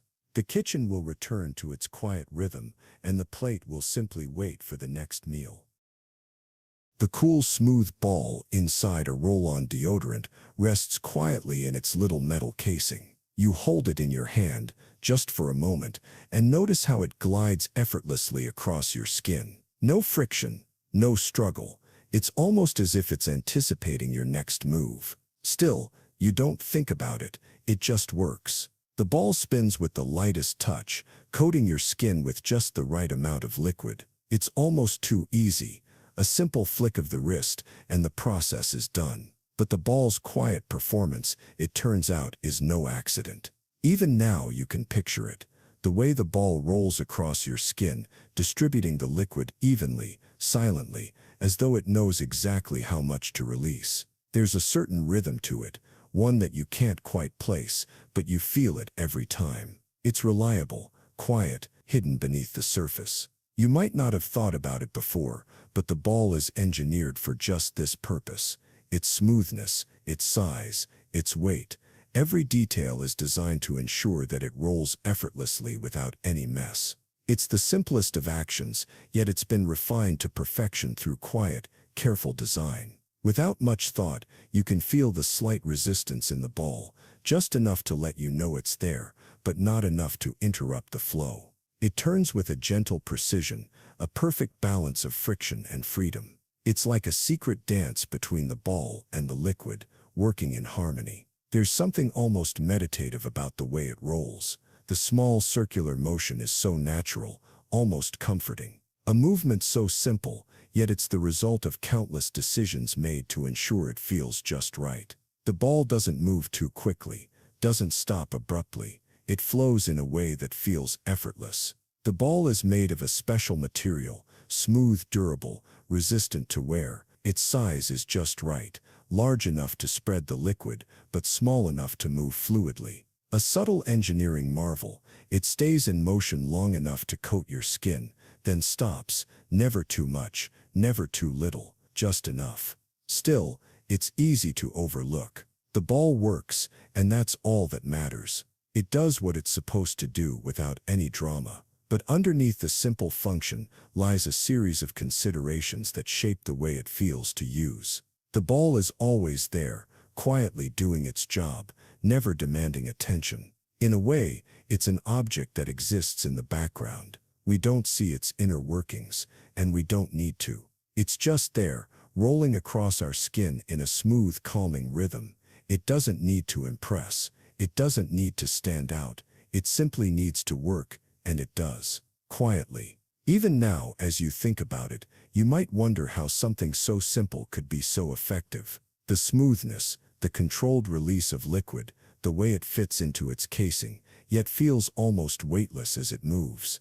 It's a perfect balance of design and function, wrapped into something so small. The ball with its tiny grooves and curves is almost like a miniature piece of art. It's engineered to hold just the right amount of liquid and release it with ease, maintaining the balance between efficiency and comfort. Every time you use it, it reminds you of the careful thought that went into its creation, and yet you don't notice the details. They remain hidden, quiet in the background, as the ball spins and glides. You may never think about the engineering behind it, but each time you use it, the ball performs exactly as it should. Smooth, reliable, effortless. No fuss. Maybe tomorrow you'll think about it a little longer. Maybe you'll notice the quiet way it rolls, or maybe you won't. The ball will be there, performing its task, gliding across your skin, leaving just enough of the right liquid in just the right places. It will work, as it always does. It simply waits, quiet, unchanged. You're in the middle of setting something up, perhaps a lamp or a fan, and you realize you need an extension cord. You grab the nearest one, stretch it out, and pause. It's too long, or worse, too short. It always seems to fall just outside that perfect length you were hoping for. Still, you pull it a little more, hoping it will reach. But no, it's just a few inches too short, or the coil seems to stretch endlessly. You wonder how it's always this way. Why is it that the extension cord never matches the exact distance you need it to? Even now, as you look at the cord, you might feel that familiar frustration. You think, it was right there, I had the perfect spot. But no, somehow no extension cord ever quite lines up with your expectations. It either disappears into an unruly coil, or you're left tugging at the ends, trying to make it stretch. Without much thought, you try to adjust, maybe move things around, or settle for something slightly off. But this moment, this small irritation happens every time. The search for the right cord always brings a little dissonance. No matter how many times you buy one, it's never quite the right length. It's almost as if extension cords are designed to fall just short, or always be too much. Like they're meant to leave you with a choice, either struggle to reach or fight to control the excess. You'd think with so many options out there, the perfect length could exist. But no, still, you wonder if it's some kind of cosmic joke. All the lengths, from the 5-foot to the 20-foot, never quite match the space you need. It feels as though no matter how much you plan or measure, the cord somehow holds its own agenda. The right one never seems to be there. Even now you might remember the last time you needed one. You measured, you calculated, and still, it was wrong.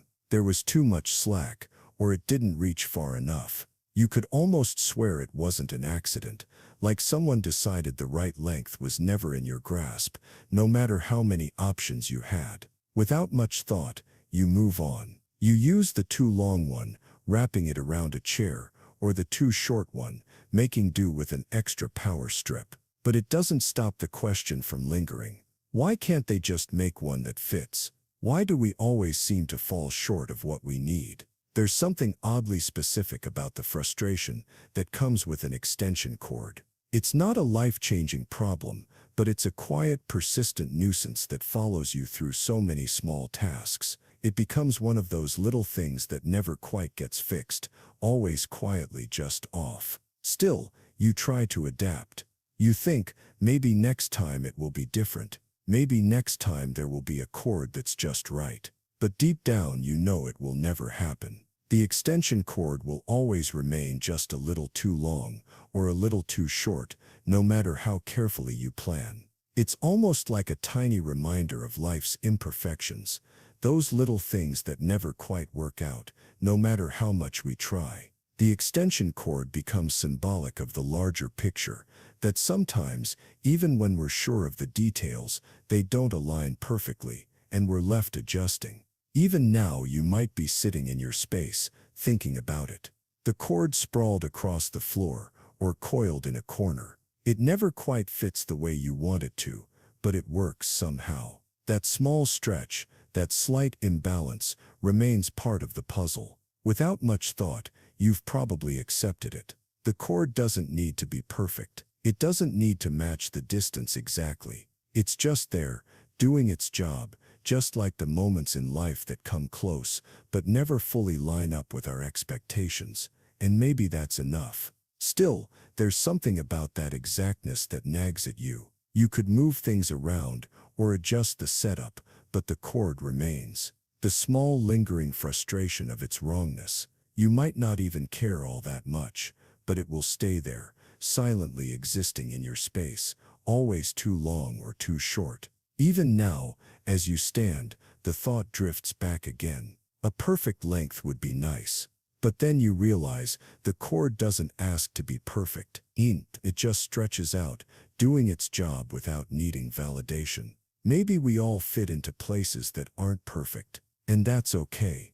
It doesn't matter. In the end, the cord waits for you to plug in, quiet, unchanged. And just like the rest of life's small irritations, it simply exists without need for explanation.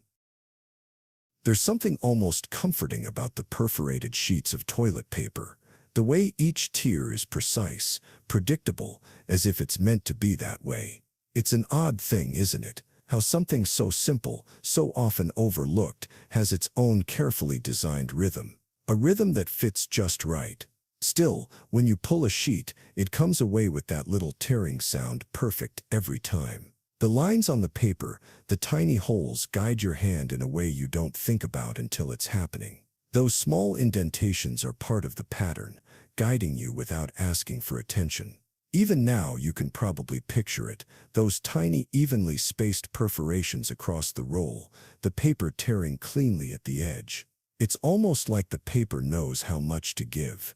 Not too little, not too much, just enough to make the next tier as satisfying as the last. A small comfort, the pattern itself is deliberate, the result of decades of thought and refinement.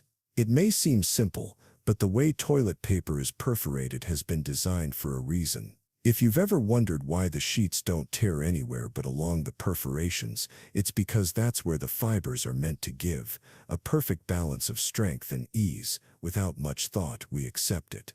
The perforation is part of the experience, an unseen, unnoticed system that makes everything easier.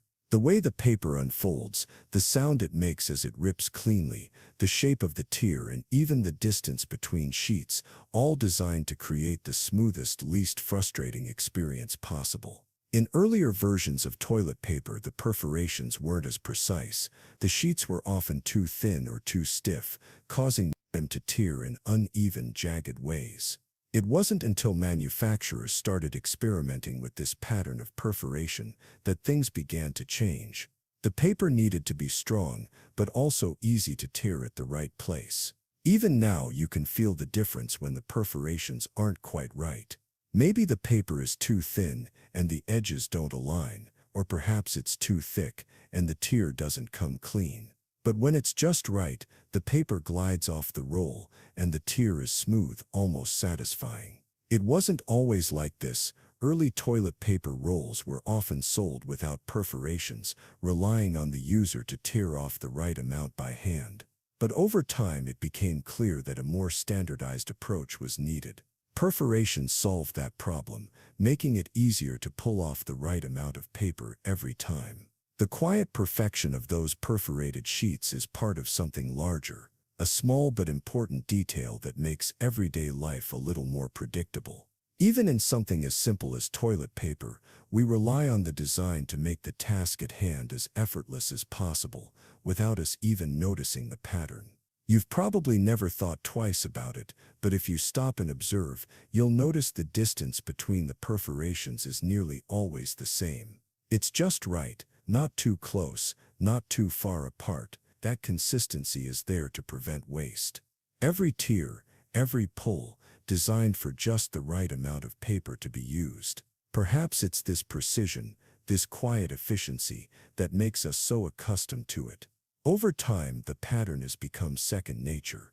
We don't question it when we pull a sheet. It's automatic, as if the roll has always known how much we need. The tear is never abrupt, it's always a gentle release. Even in the most mundane tasks, the right design can transform an experience. Toilet paper, as simple as it seems, has been meticulously designed to make our lives just a little bit easier. Each perforated line a small decision made long ago to ensure that tearing the paper is as simple and natural as possible. In many ways, it's one of those things that fades into the background. We don't think about the perforations, we don't notice how they guide us, but there they are, waiting. A quiet testament to the way design can smooth out the small, everyday moments. There, beneath our hands, the pattern is always ready.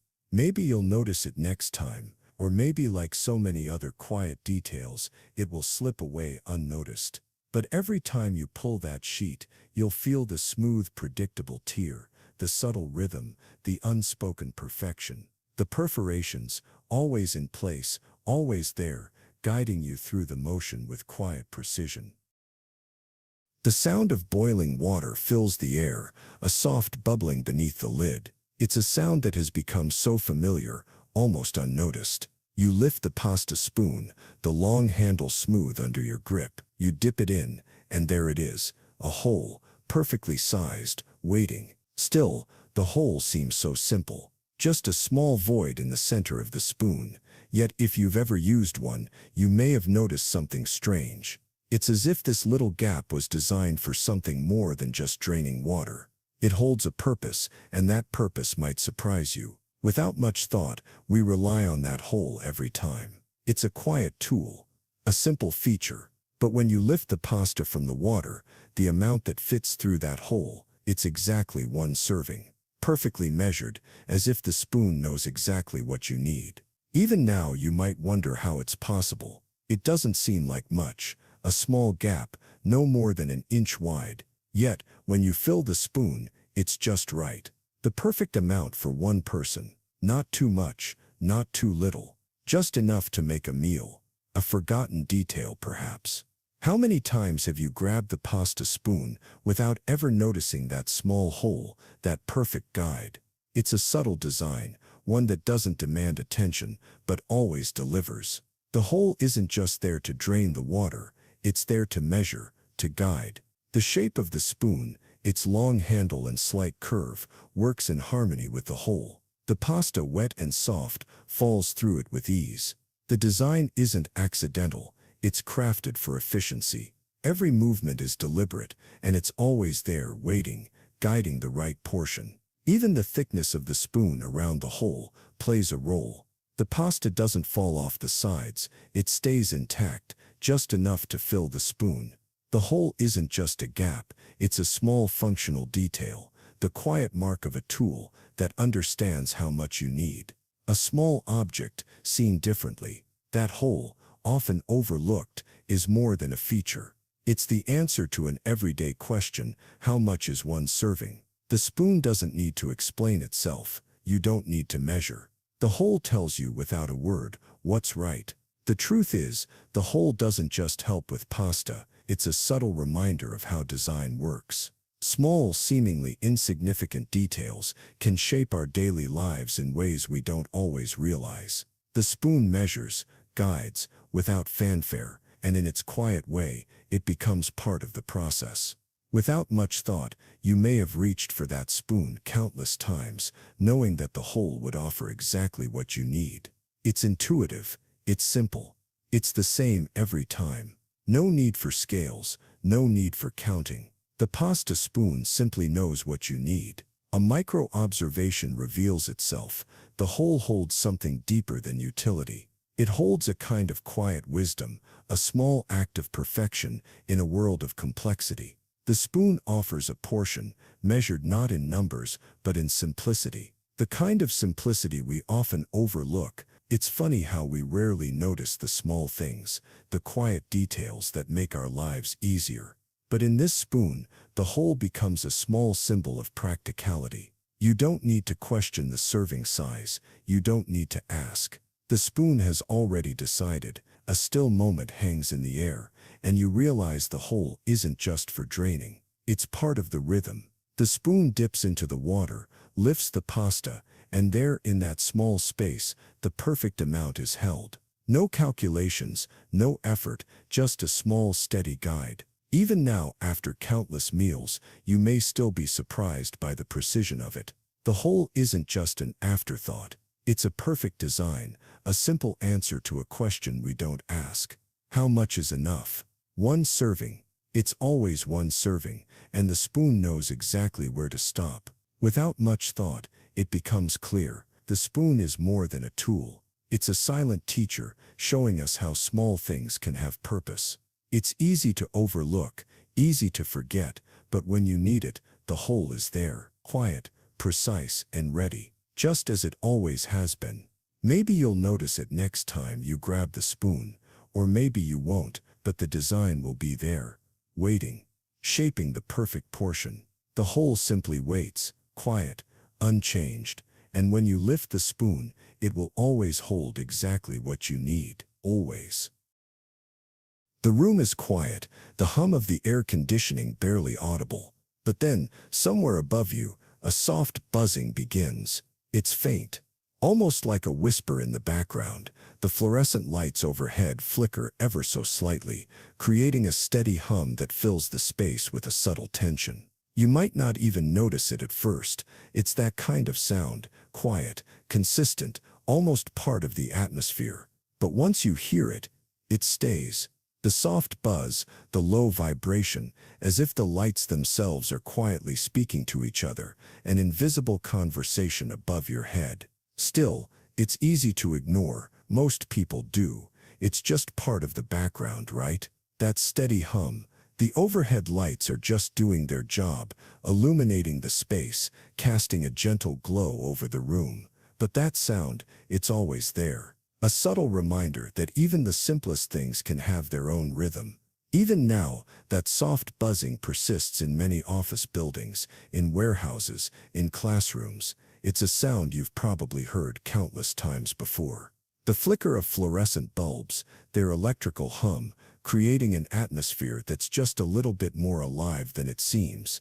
Yet, most of us don't give it a second thought. Without much thought, we take the sound for granted. It's not loud, but it's there, lingering in the air like a low hum. It's the product of electrical currents running through the lights, the very power that brings them to life. Yet this hum, so constant, has an origin many don't know. The source of that buzz, it's not a flaw, not something wrong with the lights. It's actually a byproduct of the way fluorescent lights work. Inside each bulb, there's a small electrical current passing through gas, creating light. This energy, this flow, causes the subtle hum that so many of us hear without ever thinking about it. The current that powers fluorescent lights travels through a ballast, a small device hidden in the ceiling, often unnoticed. This ballast controls the amount of electricity that flows into the bulb, but as the electricity moves through it, there's a vibration, a soft hum, an undulating sound that follows the rhythm of the current itself. Still, it's not just the ballast. The bulbs themselves can add to the sound.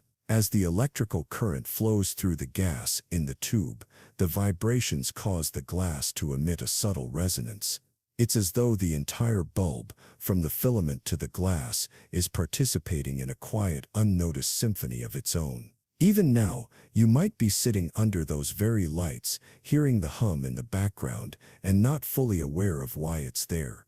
It's the product of decades of design, of engineers figuring out how to create efficient light, how to balance cost with energy usage. The buzz, the hum, it's part of the package. Without much thought, we accept this hum, this small imperfection in an otherwise functional system. We've become accustomed to it, like the sound of an old fan or the soft click of a clock ticking. It's a background noise that fades into the rhythm of the day, a companion to our tasks and conversations. But there's something fascinating in how such a small noise can become so embedded in our lives. It's almost like the hum of the lights is there, not just to illuminate, but to create a certain atmosphere. It fills the space without demanding attention, much like the lights themselves, present, functional, but never quite the focus. And perhaps that's what makes the buzz so easy to overlook.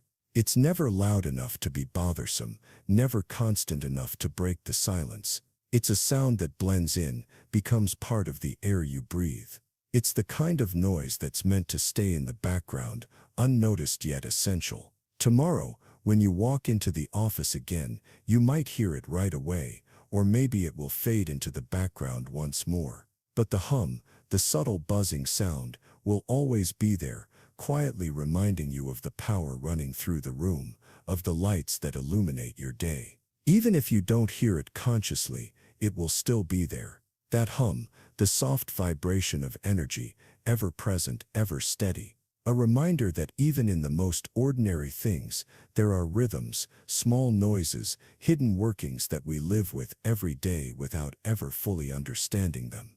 The lights flicker again, just a brief flash, before they settle back into that steady glow. The hum continues, almost imperceptible.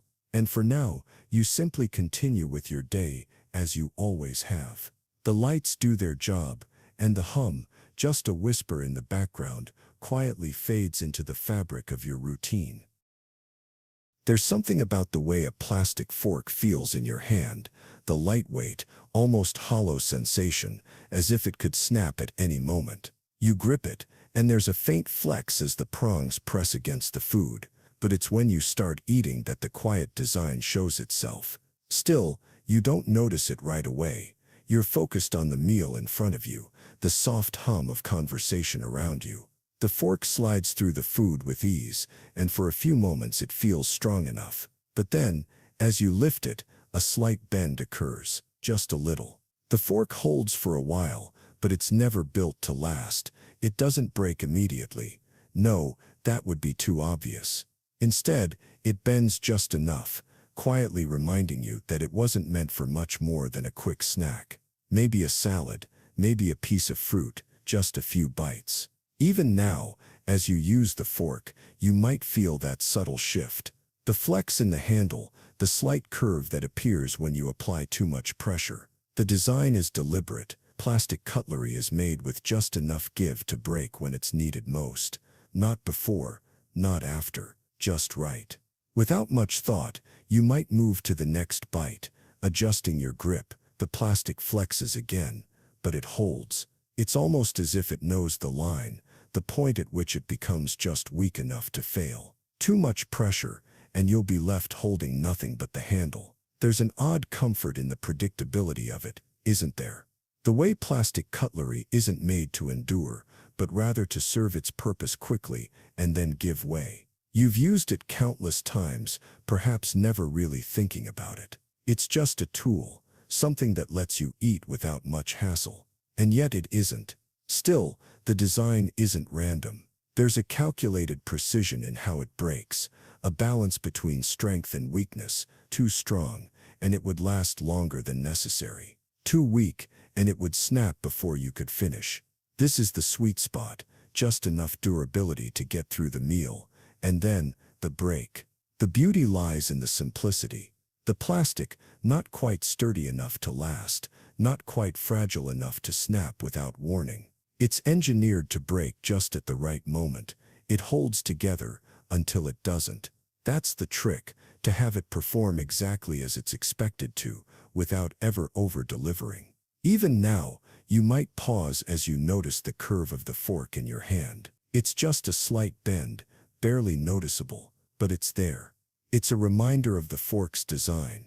This isn't built for the long haul. It's a disposable thing, made for a purpose, and then tossed aside. A quiet truth, without much thought. You'll move on. The meal will end, and so will the fork's role in the moment. But the design lingers. It doesn't ask for attention, but it's there, shaping your experience in ways you barely notice. The fork does its job. It bends, it breaks, and then it's gone. You could think of it as a metaphor for all sorts of things, couldn't you? The objects we use without question, the things designed to serve us for just a moment, and then fade. There's something almost poetic in the way a plastic fork works. Nothing grand, nothing permanent, just enough to get by. And yet as the meal winds down, so does the fork. It's used, bent, discarded. No fanfare, no drama, just a quiet end. And as you look at the empty plate, perhaps you'll think about it. The fork that held for just a few moments, and then bent, just enough, just in time. Still, tomorrow you'll use another one. A fresh fork, waiting to fulfill its brief purpose. It's the same every time. We don't question it. The fork is there, bending, giving way, and then it's gone. It's a simple action, really. You reach for the drawer handle, and your hand finds it without thought. The wood cools under your fingertips, the metal smooth, but as you grip, you may wonder, why is it placed there? Exactly, why this position, and not higher, or lower, or to the side? Still, you've never questioned it. The handle is always right there, where you expect it. It's easy, automatic. You pull, the drawer opens, and the moment is done. Yet in that quiet instant, there's a reason the handle sits exactly where it does. A reason that you've never really thought to ask. Without much thought, your hand finds the familiar shape, the same angle, the same distance from the edge. You slide it, and the drawer yields. There's no surprise, no thought, no difficulty in finding it. But take a moment. What if it were placed just a little differently? What if it weren't there? Even now, you can feel it. The precise distance between the handle and the edge of the drawer, just enough to be comfortable, but not too far to make you stretch. Not too close to be awkward. It fits, just so. A subtle design decision, a quiet logic that rests in the smallest details of the world. Still, have you ever thought about how many drawers you've opened, or how many times your hand has found its way to that same handle? It's automatic, and it should be. That's the logic. It's about ease, about instinct. The placement is no accident, no arbitrary decision. It's meant to be natural. Even now, as you reach for another drawer, the same action occurs. Your hand moves, without hesitation, to the same familiar place. The handle is placed for comfort, for consistency. Its positioning is intentional, designed to fit into the flow of your movements. It's a small thing, but it matters. Without much thought, you open another drawer. The handle, again, is right there, just where you expect it. Not too high, not too low, just right. You could try to adjust, to test a different placement, but something about the familiar feels better. It's like the body knows where it should be. Still, there's a pattern in the way we interact with handles. The placement is never random. Whether you've thought about it or not, the design is based on a kind of quiet understanding. The position that works best, that feels most natural, is always the one you reach for without a second glance. Even now, you may not even realize the thought behind it. It's so subtle, so ingrained in your daily life, that it's simply there. Your hand knows where to go, knows where the handle waits, and moves without question. The logic is behind every drawer, every handle, every piece of furniture. Without much thought, you close the drawer. The handle slides back into its resting place, and the moment is over. But there's a quiet feeling that lingers, something about the design that makes the whole thing work. That perfect placement, that invisible logic, continues even after the action is done. Still, think of the handles you've touched today. In every room, in every piece of furniture, in every setting, each one placed with a reason. Some are large and prominent, others small and delicate, but each follows a quiet pattern, a logic that ensures your hand finds its way, again and again, without fail. Even now, you're reaching for another handle. The same rhythm, the same logic, your hand moves effortlessly, without thinking. The handle is there, just as it was before. It's never out of place, never a surprise. The design has done its job. It's worked, and without you even noticing. It continues. Without much thought, you might shift your attention. You'll walk past other handles, other drawers. You might not even remember them. But somewhere in the back of your mind, the placement remains. That quiet precision, that hidden reasoning. It stays with you, even as you move on to the next moment. Still, the drawer is always there, waiting to be opened, waiting for your hand to find its place. The logic behind it is subtle, almost unnoticeable, but it's there. A small thing that you never have to think about. But still, it's there, waiting, quietly, to be used again. Even now, as you let go of the handle, you realize it's a part of you. The placement, the motion, the habit, it's been ingrained in your body, in your rhythm. The drawer is closed, but the logic remains. Still, without question, it's waiting for the next time, ready, as it always is. There it is, the measuring cup, sitting on the counter, full of liquid or flour, waiting for your next move. But it's never quite as simple as it seems. You fill it, you level it, but then you glance at the label. It says 1 cup, but something doesn't add up. Still, the shape of it holds your attention. That flat, wide lip, the small handle. You tilt it a little too much maybe, and now the liquid is almost spilling over. Or the dry ingredient, once perfectly level, now seems to be uneven. How can something so precise feel so off? Even now, you wonder why it's always this way. Measuring cups, they don't agree with each other. You could use 2 different ones for the same recipe, but they might not measure the same. Each one seems to have its own idea of what 1 cup actually means. They're never quite the same. Without much thought, you might have used a set of cups before. Maybe you've noticed that each one, even though they're marked 1 cup, has a different shape, a slightly different volume. It's subtle, just enough to make you question if you've been measuring everything wrong all along. You've probably done it too, used a different measuring cup than the recipe asked for, only to find that something doesn't quite turn out right. The batter is too thick, or the soup is too salty. It's easy to blame the ingredients, but could it be that the cup is the one causing the issue? Even now, you might pick up a measuring cup and start to notice its subtle flaws. The way the markings fade, or the slight curve at the top. You could use a glass one or a plastic one, and they might look the same, but something about the way the material holds the liquid just feels off. Still, there's a reason behind this. It's the material itself. Some measuring cups are made with more precise molds, while others, well, they aren't. A plastic cup may expand or shrink a tiny bit with heat. A glass one holds liquid differently, with a slight difference in surface tension. And it matters. The way you fill the cup can make a difference too. When you pour flour into a cup, for instance, you might tap it lightly or pack it down. Even without thinking, the amount changes. A slight shift in pressure, and suddenly, what you thought was a full cup is just a little more or less than you imagined. Even now, when you picture the measuring cup, it seems simple, but it's not.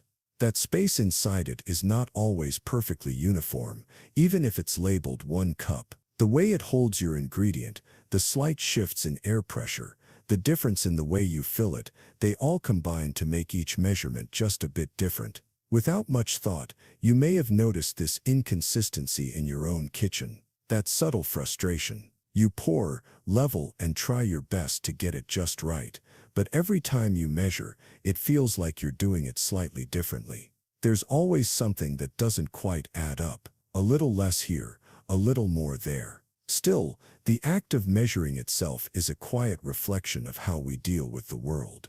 We try to make things fit into perfect categories, like 1 cup or a tablespoon. But these simple measurements, the things we rely on every day, never seem to align perfectly. They're human, after all, imbued with slight errors, always shifting. Even now, you can't help but wonder about all the other measurements we take. How many times a day do we assume things will fit neatly into place? We step on scales, read clocks and count steps, but in every measurement, there's a little variance. And perhaps that's what makes them feel more real. The small gaps, without much thought, you might take another look at the measuring cup. Now sitting still in your hand, you could fill it again, but the same thing will happen. It won't quite agree with the last one, even if the numbers match. And yet you'll keep using it.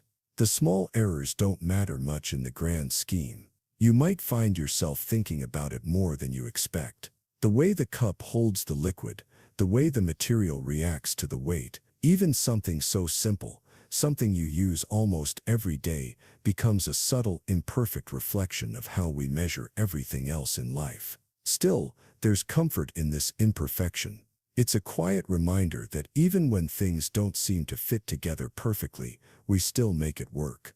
The cup, after all, still serves its purpose. It holds just enough, even if it's never exactly right. That's the magic of it. Even now, as you place it back on the counter, you realize it doesn't need to be perfect. The fact that it never quite agrees with the others isn't a flaw. It's just another small detail. Another quiet reminder of how we navigate the world, measuring, estimating, and making do. It simply waits, quiet, unchanged. You've probably never thought about it, that small, almost unnoticeable hole in the top of a pen cap.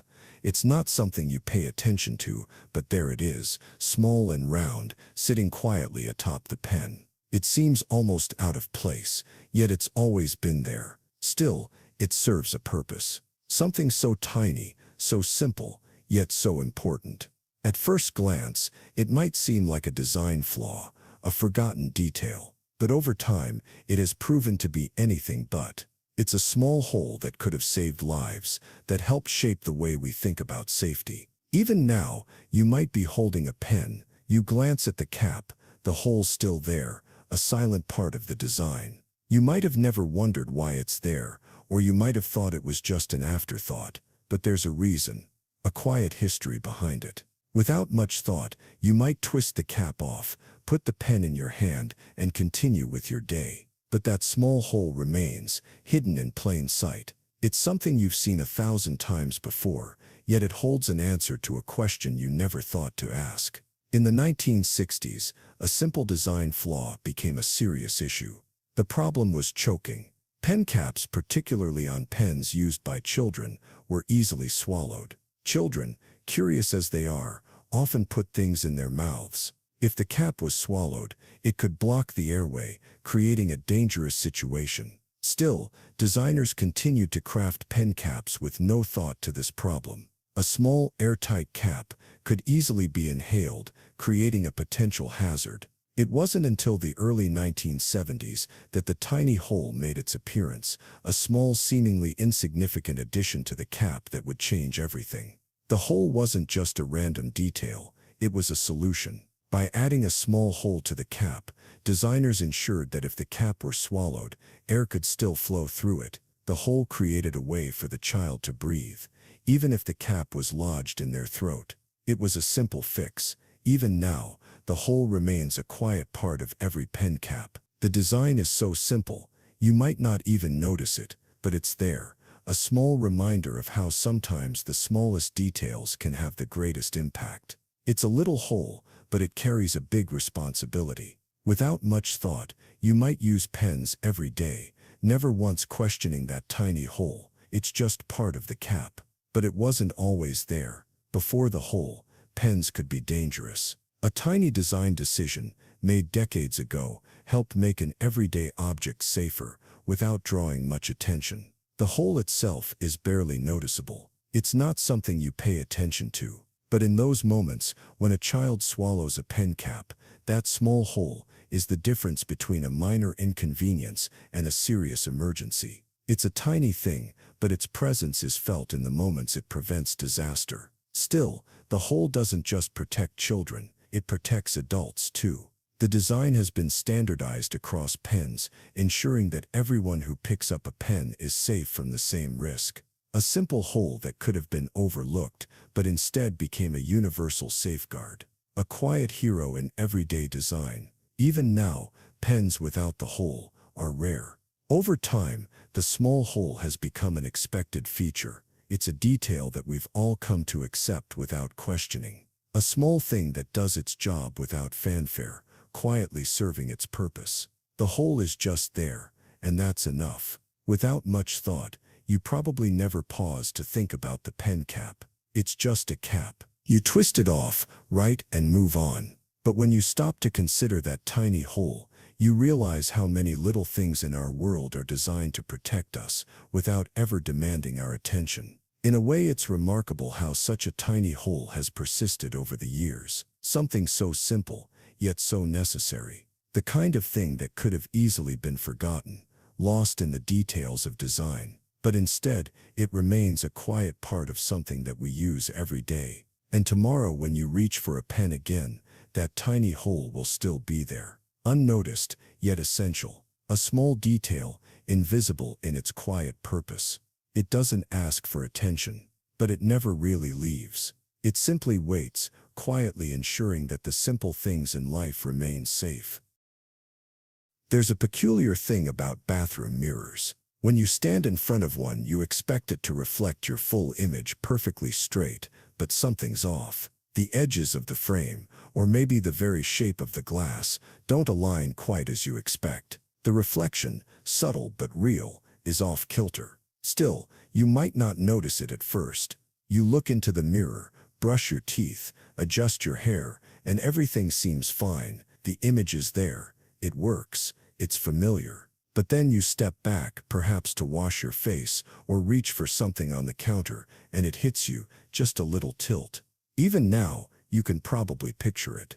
The mirror standing slightly askew, reflecting you in a way that feels almost like it's not quite right. It's not glaring, but it's there. The way your body looks, just slightly out of place, as if gravity itself is playing tricks on the angle of your reflection. Without much thought, you continue with your routine. The minor imperfection doesn't stop you, but there it is, in the background, the mirror, not quite vertical. It's as if the very act of looking at it somehow shifts the perception, blurring the line between straight and slanted. The odd thing is, this is not by accident. Bathroom mirrors are often designed to be ever so slightly tilted, sometimes by just a degree or two. The reason for this, a simple one: efficiency. The angle helps to prevent any water droplets from collecting on the reflective surface. It's a detail you don't think about, but it matters. Still, the tilt isn't just about function. It's also about space. Mirrors, placed in bathrooms, often have to contend with limited space, especially above the sink, where the mirror might be mounted slightly higher or lower than ideal. The slight tilt ensures the reflection still catches your full image, even in less than perfect setups. The tilt, then, isn't just a matter of design. It's a compromise between the practicality of keeping the surface dry and the ideal, perpendicular angle that we often expect from mirrors. If the mirror were perfectly vertical, you'd find yourself fighting a subtle fogging of the glass, even with the best ventilation.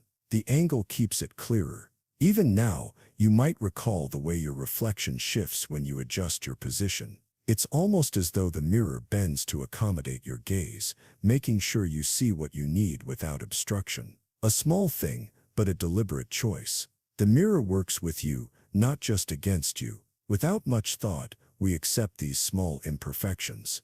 The mirror's tilt becomes a part of the space, like the way a chair shifts slightly when you sit in it, or the way a painting isn't quite level, but you don't mind. The tilt in the mirror simply becomes part of the room's rhythm. The mirrors in our bathrooms, then, are more than just reflective surfaces. They are objects of practicality, designed for a world that doesn't always offer perfect conditions. They're angled to reflect our faces while avoiding the distortions that could come with condensation, steam, and the humidity of a bathroom's daily use. Still, the tilt carries a sense of mystery. After all, mirrors are supposed to reflect things exactly as they are. But this small tilt, this subtle imperfection, reminds you that even the most familiar things can hold surprises. A reflection, after all, isn't just a perfect image, it's a representation shaped by the space it occupies. Without much thought, you might shift your weight, checking yourself one more time in the mirror, your reflection adjusting just slightly. The tilt, the angle, doesn't seem wrong anymore. It's the way things are, it's how the mirror works, quietly, without making a fuss. It's just one of those details that stays unnoticed until you stop to think about it. Even now, you might wonder why this tilt doesn't bother you. Why, after all these years, do you accept this quiet hidden imperfection without hesitation? The reason lies in the subtle nature of the design. It doesn't demand attention, it's just there, doing its job, like an unspoken agreement between the mirror and the room. Without much thought, you might forget about the tilt again, moving on with your day. But the mirror, now that you've noticed, will quietly stay just as it was. It won't ask for attention, but it will never really disappear. The tilt will remain, a small detail, always there, always functioning. And still, in the back of your mind, the thought lingers. The mirror, slightly off-center, it doesn't make a sound, doesn't demand anything from you.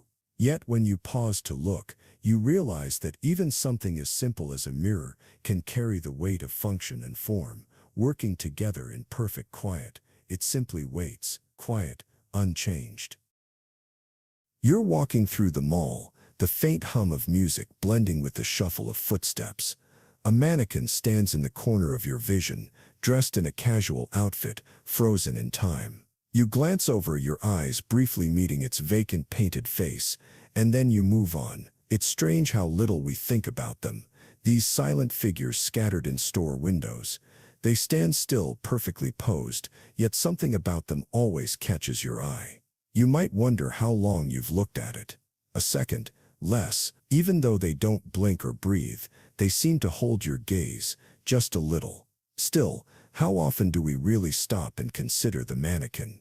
It's not the clothes that draw you in, but something more subtle. The mannequin, with its vacant eyes, becomes a kind of mirror.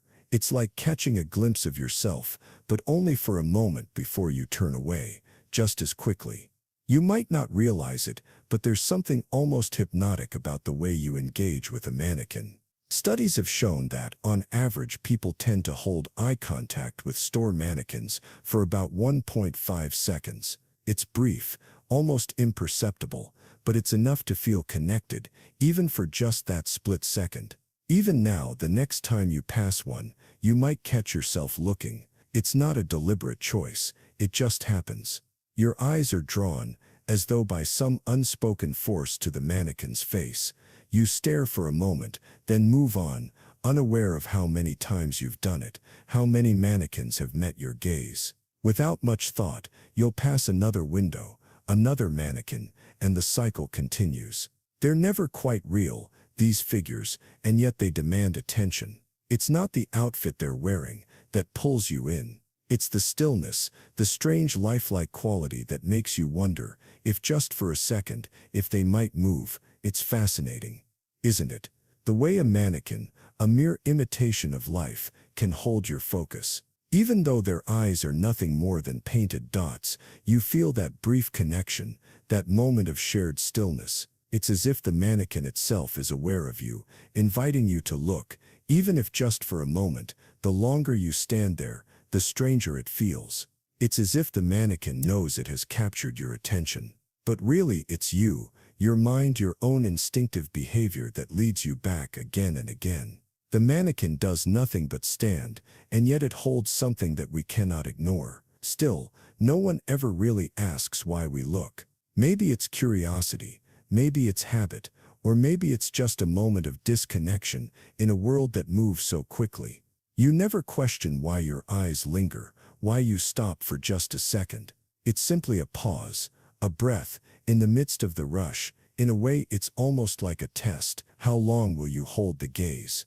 How long can you look before it becomes uncomfortable? It's almost as though there's an unspoken agreement that says you look, but only for a second. After that, you move on, and so does the mannequin, forever frozen in time. Even now, the mannequins keep their vigil, silent and still. You don't see them all the time, but they are always there, waiting for that brief silent exchange of eyes before the world moves on. It's a quiet dance, one that never ends, one that continues while you go about your day. Without much thought, you might walk past another display, another mannequin, and the same thing happens. You catch its eye for a moment, then keep moving. It's as if the mannequin is both part of the background and part of your path. You don't notice it, and yet it's always there, asking you to look. Maybe you'll stop next time. Or maybe you won't, but next time, if you catch yourself looking, you'll understand that it isn't just the clothes or the display that pulls you in. It's the mannequin itself, frozen and still, holding your gaze for a fraction of time, then letting you go. It doesn't ask for attention. It never does, yet it's there in the corner of your vision, waiting for the briefest of moments. Maybe you'll glance again tomorrow, or maybe you won't, but the mannequin will remain, standing still, with its painted eyes watching the world pass by, and in its silence, it waits. The candy rests in your hand, its colors bright and inviting, a swirl of reds and yellows, so perfect that it almost seems unreal. You press it against your tongue, and without thought, you begin. The first few licks are deliberate, but after a while, something else begins to happen. You're not counting anymore. The sensation is all around you, the smoothness of the hard candy, the faint sweetness spreading across your tongue. Each lick adds a little more color, a little more flavor. Time stretches out, and what once seemed like an easy question suddenly feels larger. How many licks does it take to reach the center? Still, the answer eludes you. In your mind, the lollipop remains an enigma. It feels like a simple task, yet there's something oddly complex about the way the candy gradually yields to your touch. Every lick brings you closer, yet every lick feels like it could take longer than the last. Somewhere, between the sweetness and the pull of the candy, you realize this isn't just about getting to the center, it's about the journey itself, the repetition of the action, the rhythm of it. How many licks? The question seems to hang in the air, almost forgotten, as your hand moves again, and again, and again. Even now, when you're just a few licks away from the middle, there's a stillness in the moment. It's not about the destination anymore. It's about the act, the motion, the satisfaction of each pass of your tongue. The candy has become less an object and more an experience, a ritual of sorts, a curiosity to explore. Without much thought, you've become a part of something that's been measured, tested, even recorded, the number of licks. It's there, tucked away in the back of your mind like a quiet fact.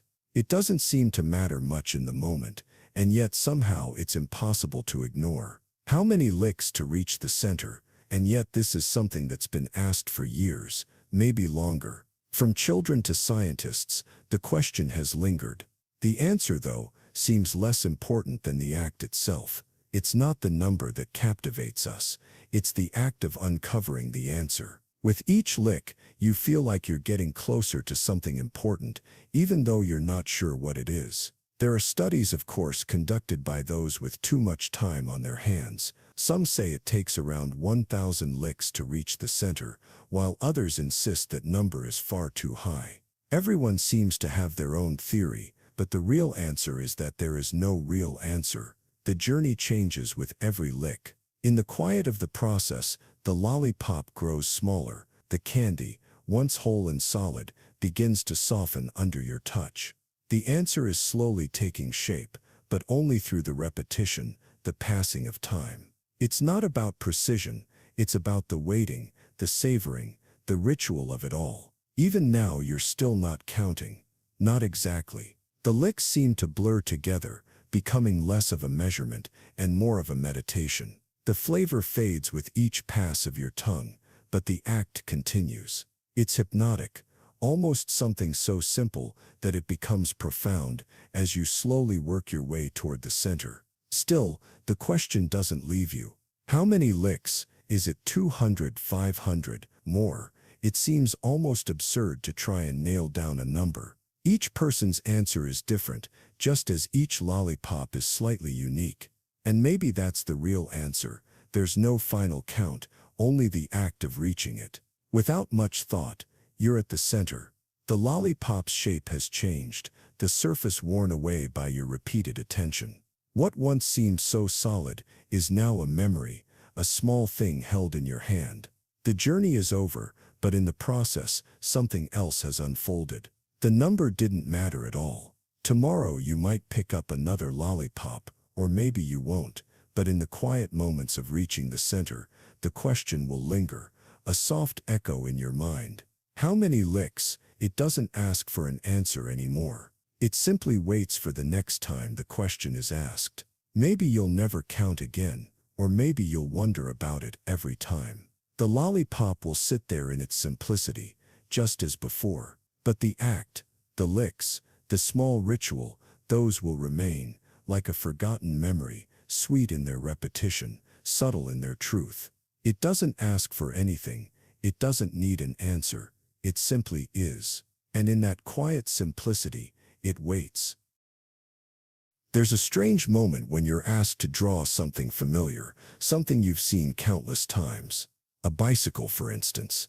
You close your eyes and try to picture it, but the image slips away like water between your fingers. You can asterisk it in your mind, but you can't quite capture it. Still, you reach for the pen, trying to bring that fleeting picture to life. The wheels come first. Round, maybe too round, but they're there at least.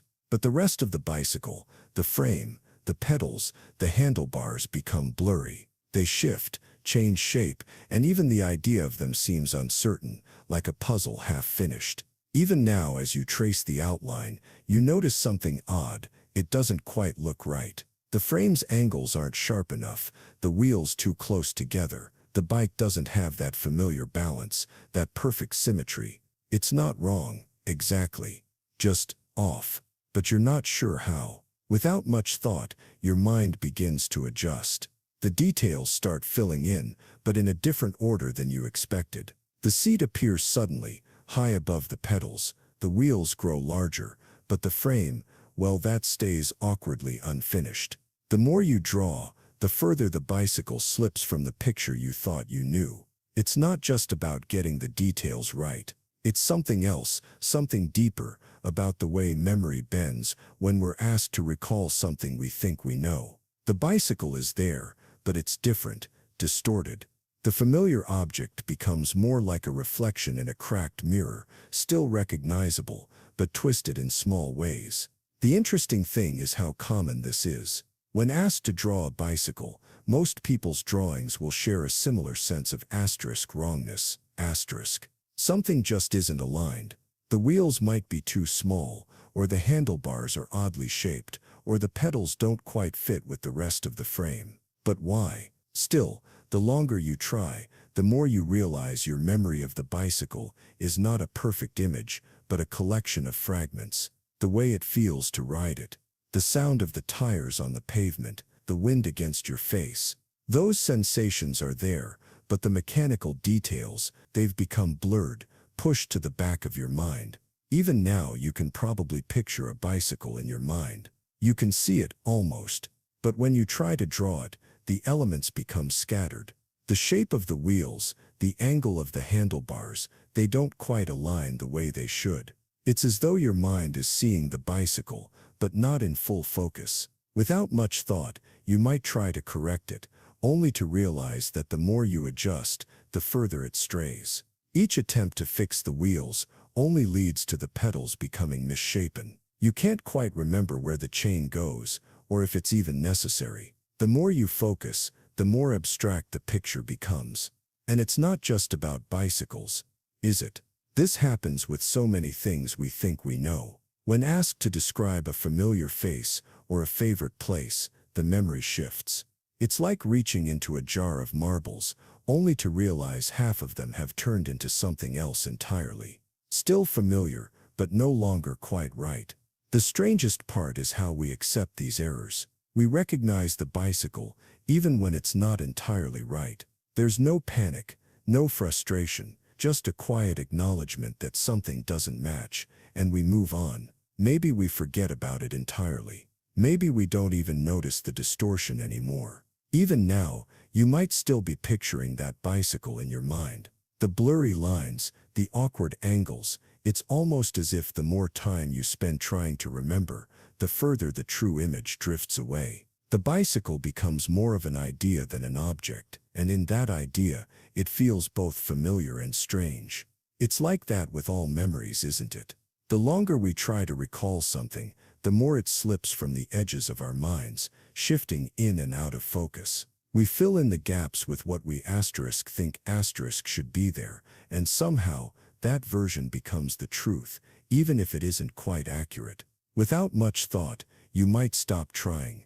The bicycle no longer needs to be perfect. It's not the details that matter anymore. It's the feeling, the idea of it, the way it's woven into your memory, even when it's not fully formed. The bicycle isn't wrong. It's simply remembered differently.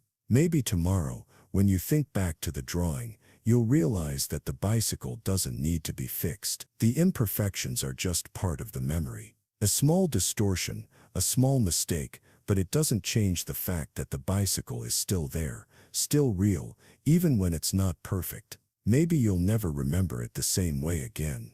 Or maybe you will. The lines between what's real and what's imagined become softer, fuzzier, with each attempt to recall. But for now, the bicycle waits, just as it is, in your mind. It doesn't need to be perfect. It only needs to be remembered. The room is still. The light hums faintly from the overhead, but it's barely there. The air is thick with silence, the kind of quiet that settles into your bones. Everything around you feels muffled, as if the world has muted itself just for a moment. And then the sound, a sudden crack. The crinkle of a snack bag, echoing through the room. It feels almost too loud. You glance around, half expecting the silence to swallow it up again. But no. The noise lingers, ringing in the stillness, a stark interruption to the calm. Even now, the memory of that sound lingers in your mind. The rustle of the bag, the unmistakable crunch as you take that first bite. Was it inevitable? Was it always going to happen like that? You chose the snack with care, but somehow it was the one that made the most noise. Without much thought, you open the bag, and the sound fills the room, louder than you expected. It's just a snack, just a simple moment. But in that instant, the room shifts. All eyes seem to focus on you, on the crinkle, on the noise. It's too much for the quiet to hold. Still, you can't help but wonder. Was there a way to avoid this? Could you have chosen something quieter? The statistical odds, you think, of picking the noisiest snack in the room. How did it happen? What were the chances of this particular snack, with its paper-thin bag and crunchy insides, making its grand entrance? The odds, it turns out, are more interesting than you might think. A simple decision, a choice made without a second thought, has led to this moment. And in that quiet room, the number of choices you had suddenly feels overwhelming. Each snack, each crinkle, a potential sound wave. Even now, as you think back, you realize that the quietest snacks are often the ones that don't seem appealing. The ones that seem dull, muted, the ones that promise no disruption. But it's the crispy, crinkly snacks that draw your hand, that whisper your name from the shelf. Why is that? Without much thought, you choose the snack. Maybe you knew it would be loud, but it didn't matter. The feeling of the crunch, the texture, the experience. It's a small thing, but it fills the space. And now it's a part of the room's story, the room that had been so quiet before. It's funny how a simple action, a snack, a crunch, a bag, can change the mood in an instant. The odds weren't high that you would choose the noisiest snack, but in that moment, the room shifted. The noise rippled out, spreading through the quiet air like a stone thrown into water. Still, there's something fascinating about that choice. The odds, the fact that in a world full of options, the loudest snack was the one you picked. It wasn't intentional, but it's almost as if fate conspired for that moment. The odds were small, but they didn't matter in the end. You wonder about the snacks you didn't choose, the ones that would have kept the quiet intact, the ones that wouldn't have disturbed the air. But in choosing this one, you became part of the story. The room's story, the one that was so quiet, now punctuated by that one moment. Even now as the snack bag crinkles again, you can't help but smile. It's a small thing, a single bite, but it carries weight. The statistical odds of this one small noise in the midst of all that silence. And yet here you are, part of the quiet room's unfolding tale. Maybe the odds weren't as small as they seemed. Maybe they were just waiting for the right moment, the right choice. In that moment, the room wasn't just silent, it was waiting. Waiting for the noise, waiting for the crunch, waiting for the small interruption that would breathe life into the stillness. You return to the silence, and yet it feels different now. The room has changed, slightly, imperceptibly. It's no longer just quiet, it's quieter, with that noise lingering in the air. The statistical odds of your choice now feel almost irrelevant. What matters is that you made it. You were the one, without much thought, you take another bite. The noise fills the space again, just as it did before. But now it's not just an interruption. It's a part of the rhythm. The quiet, the snack, the crunch, they're all part of the same story, a small dance of sound and silence. Still, the moment passes.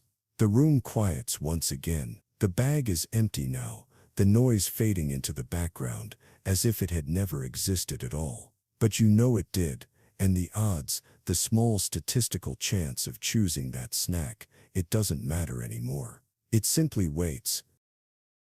The soft scratch of graphite against paper, the quick, almost rhythmic click of a mechanical pencil, it's not loud. In fact, it's almost soothing, yet there's something unmistakable about the sound. It carries a weight, a subtle command over the air. You've heard it, haven't you? The click, it lingers even after it fades. Still, it's not just the motion, it's the sound, the faint snap of the lead as it extends, like a tiny punctuation mark in the otherwise quiet world. When it's heard, it demands attention, doesn't it? Like a tiny signal of intent, cutting through the quiet, ready to create, to solve, to write. And yet there's something else, isn't there? That sound, so seemingly simple, has a curious effect. People who hear it, or even feel it, seem to perceive those using the pencil as somehow more intelligent, more capable. It's subtle, but it's there. A whisper in the background that shapes how others see you. Without much thought, it might slip by unnoticed, but the sound of a mechanical pencil, in its quiet precision, gives off an air of authority. There's a rhythm to it, consistent, measured. It suggests that the person using it is thoughtful, methodical, as though the pencil itself carries with it an aura of sharpness, a promise of clarity. Even now, as you think about it, you can almost hear the click. The sound is so familiar, yet it evokes something more, a sense of focus, of determination. The mechanical pencil doesn't need to say much. It simply exists, a subtle force shaping the way others perceive your intelligence, your ability to concentrate. It's fascinating, isn't it? How something so simple can convey so much. The mechanical pencil doesn't make you smarter, of course. But in that small motion, in the clicking sound, it sends a signal to those around you. A signal that you're prepared, organized, in control, that you know what you're doing.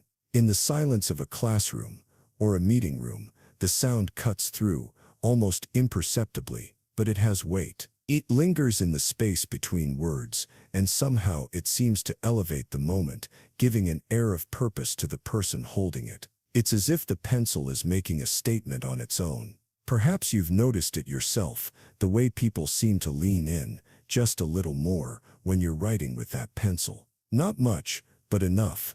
It's a shift in how the room feels, how the atmosphere changes when you move your hand across the paper. It's not your words, it's the pencil. Without much thought, the sound may fade.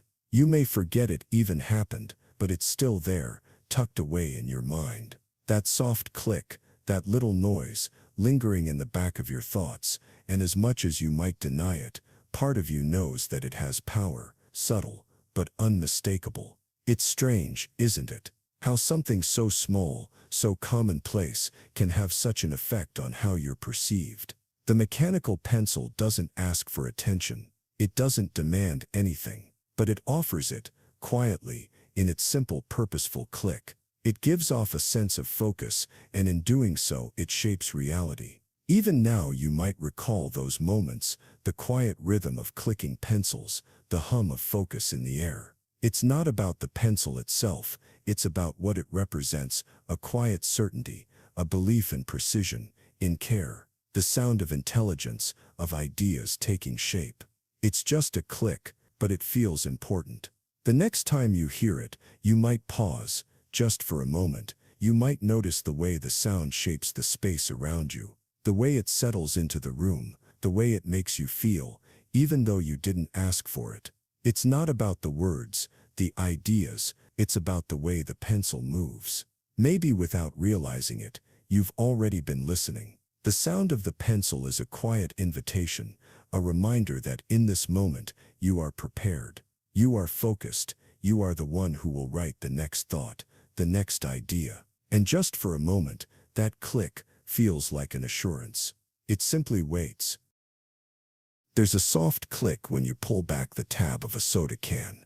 But before that, you might find yourself giving the can a light tap, just once or twice, a small, almost unconscious motion.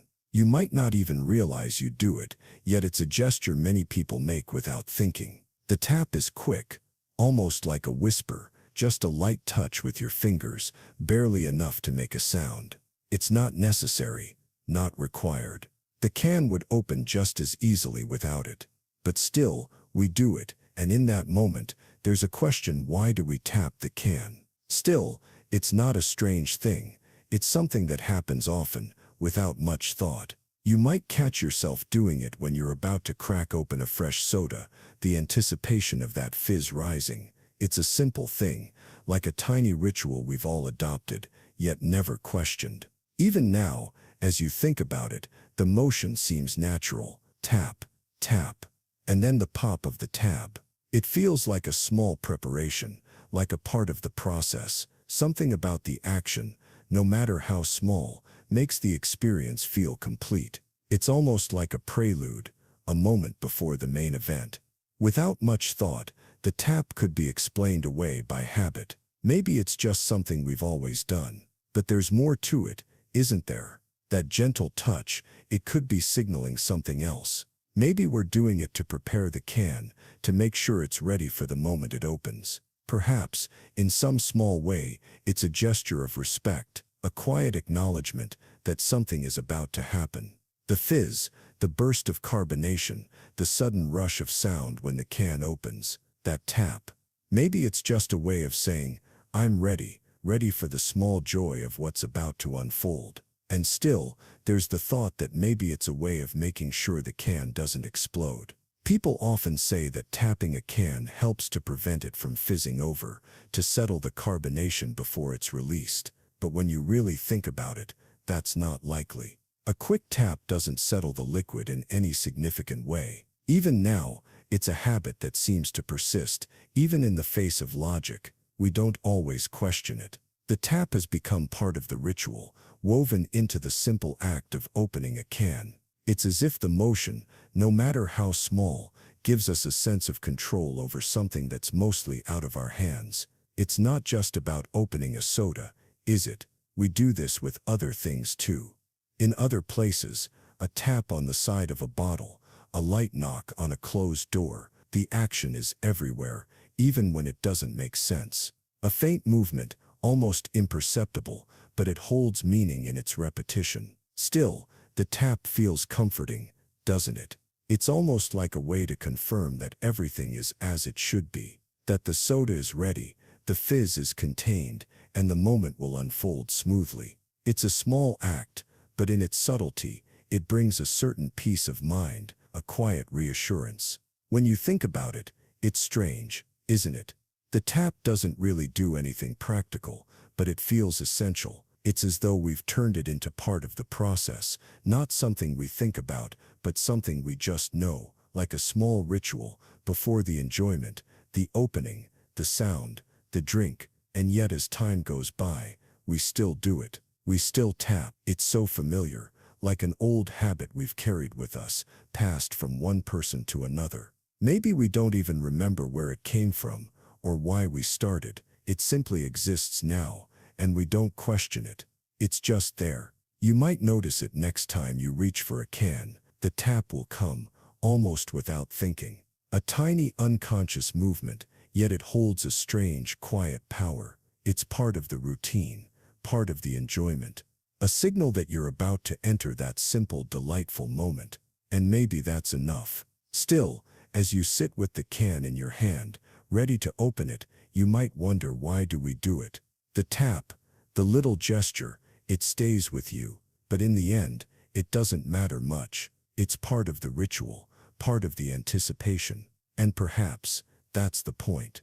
Tomorrow, when you pick up another can, the tap might come again, unbidden, as it always does. Maybe you'll notice it, or maybe you won't. Either way, it's there, quietly waiting to make its mark. Before the tap pops, the fizz rises, and the world shifts, just for a moment.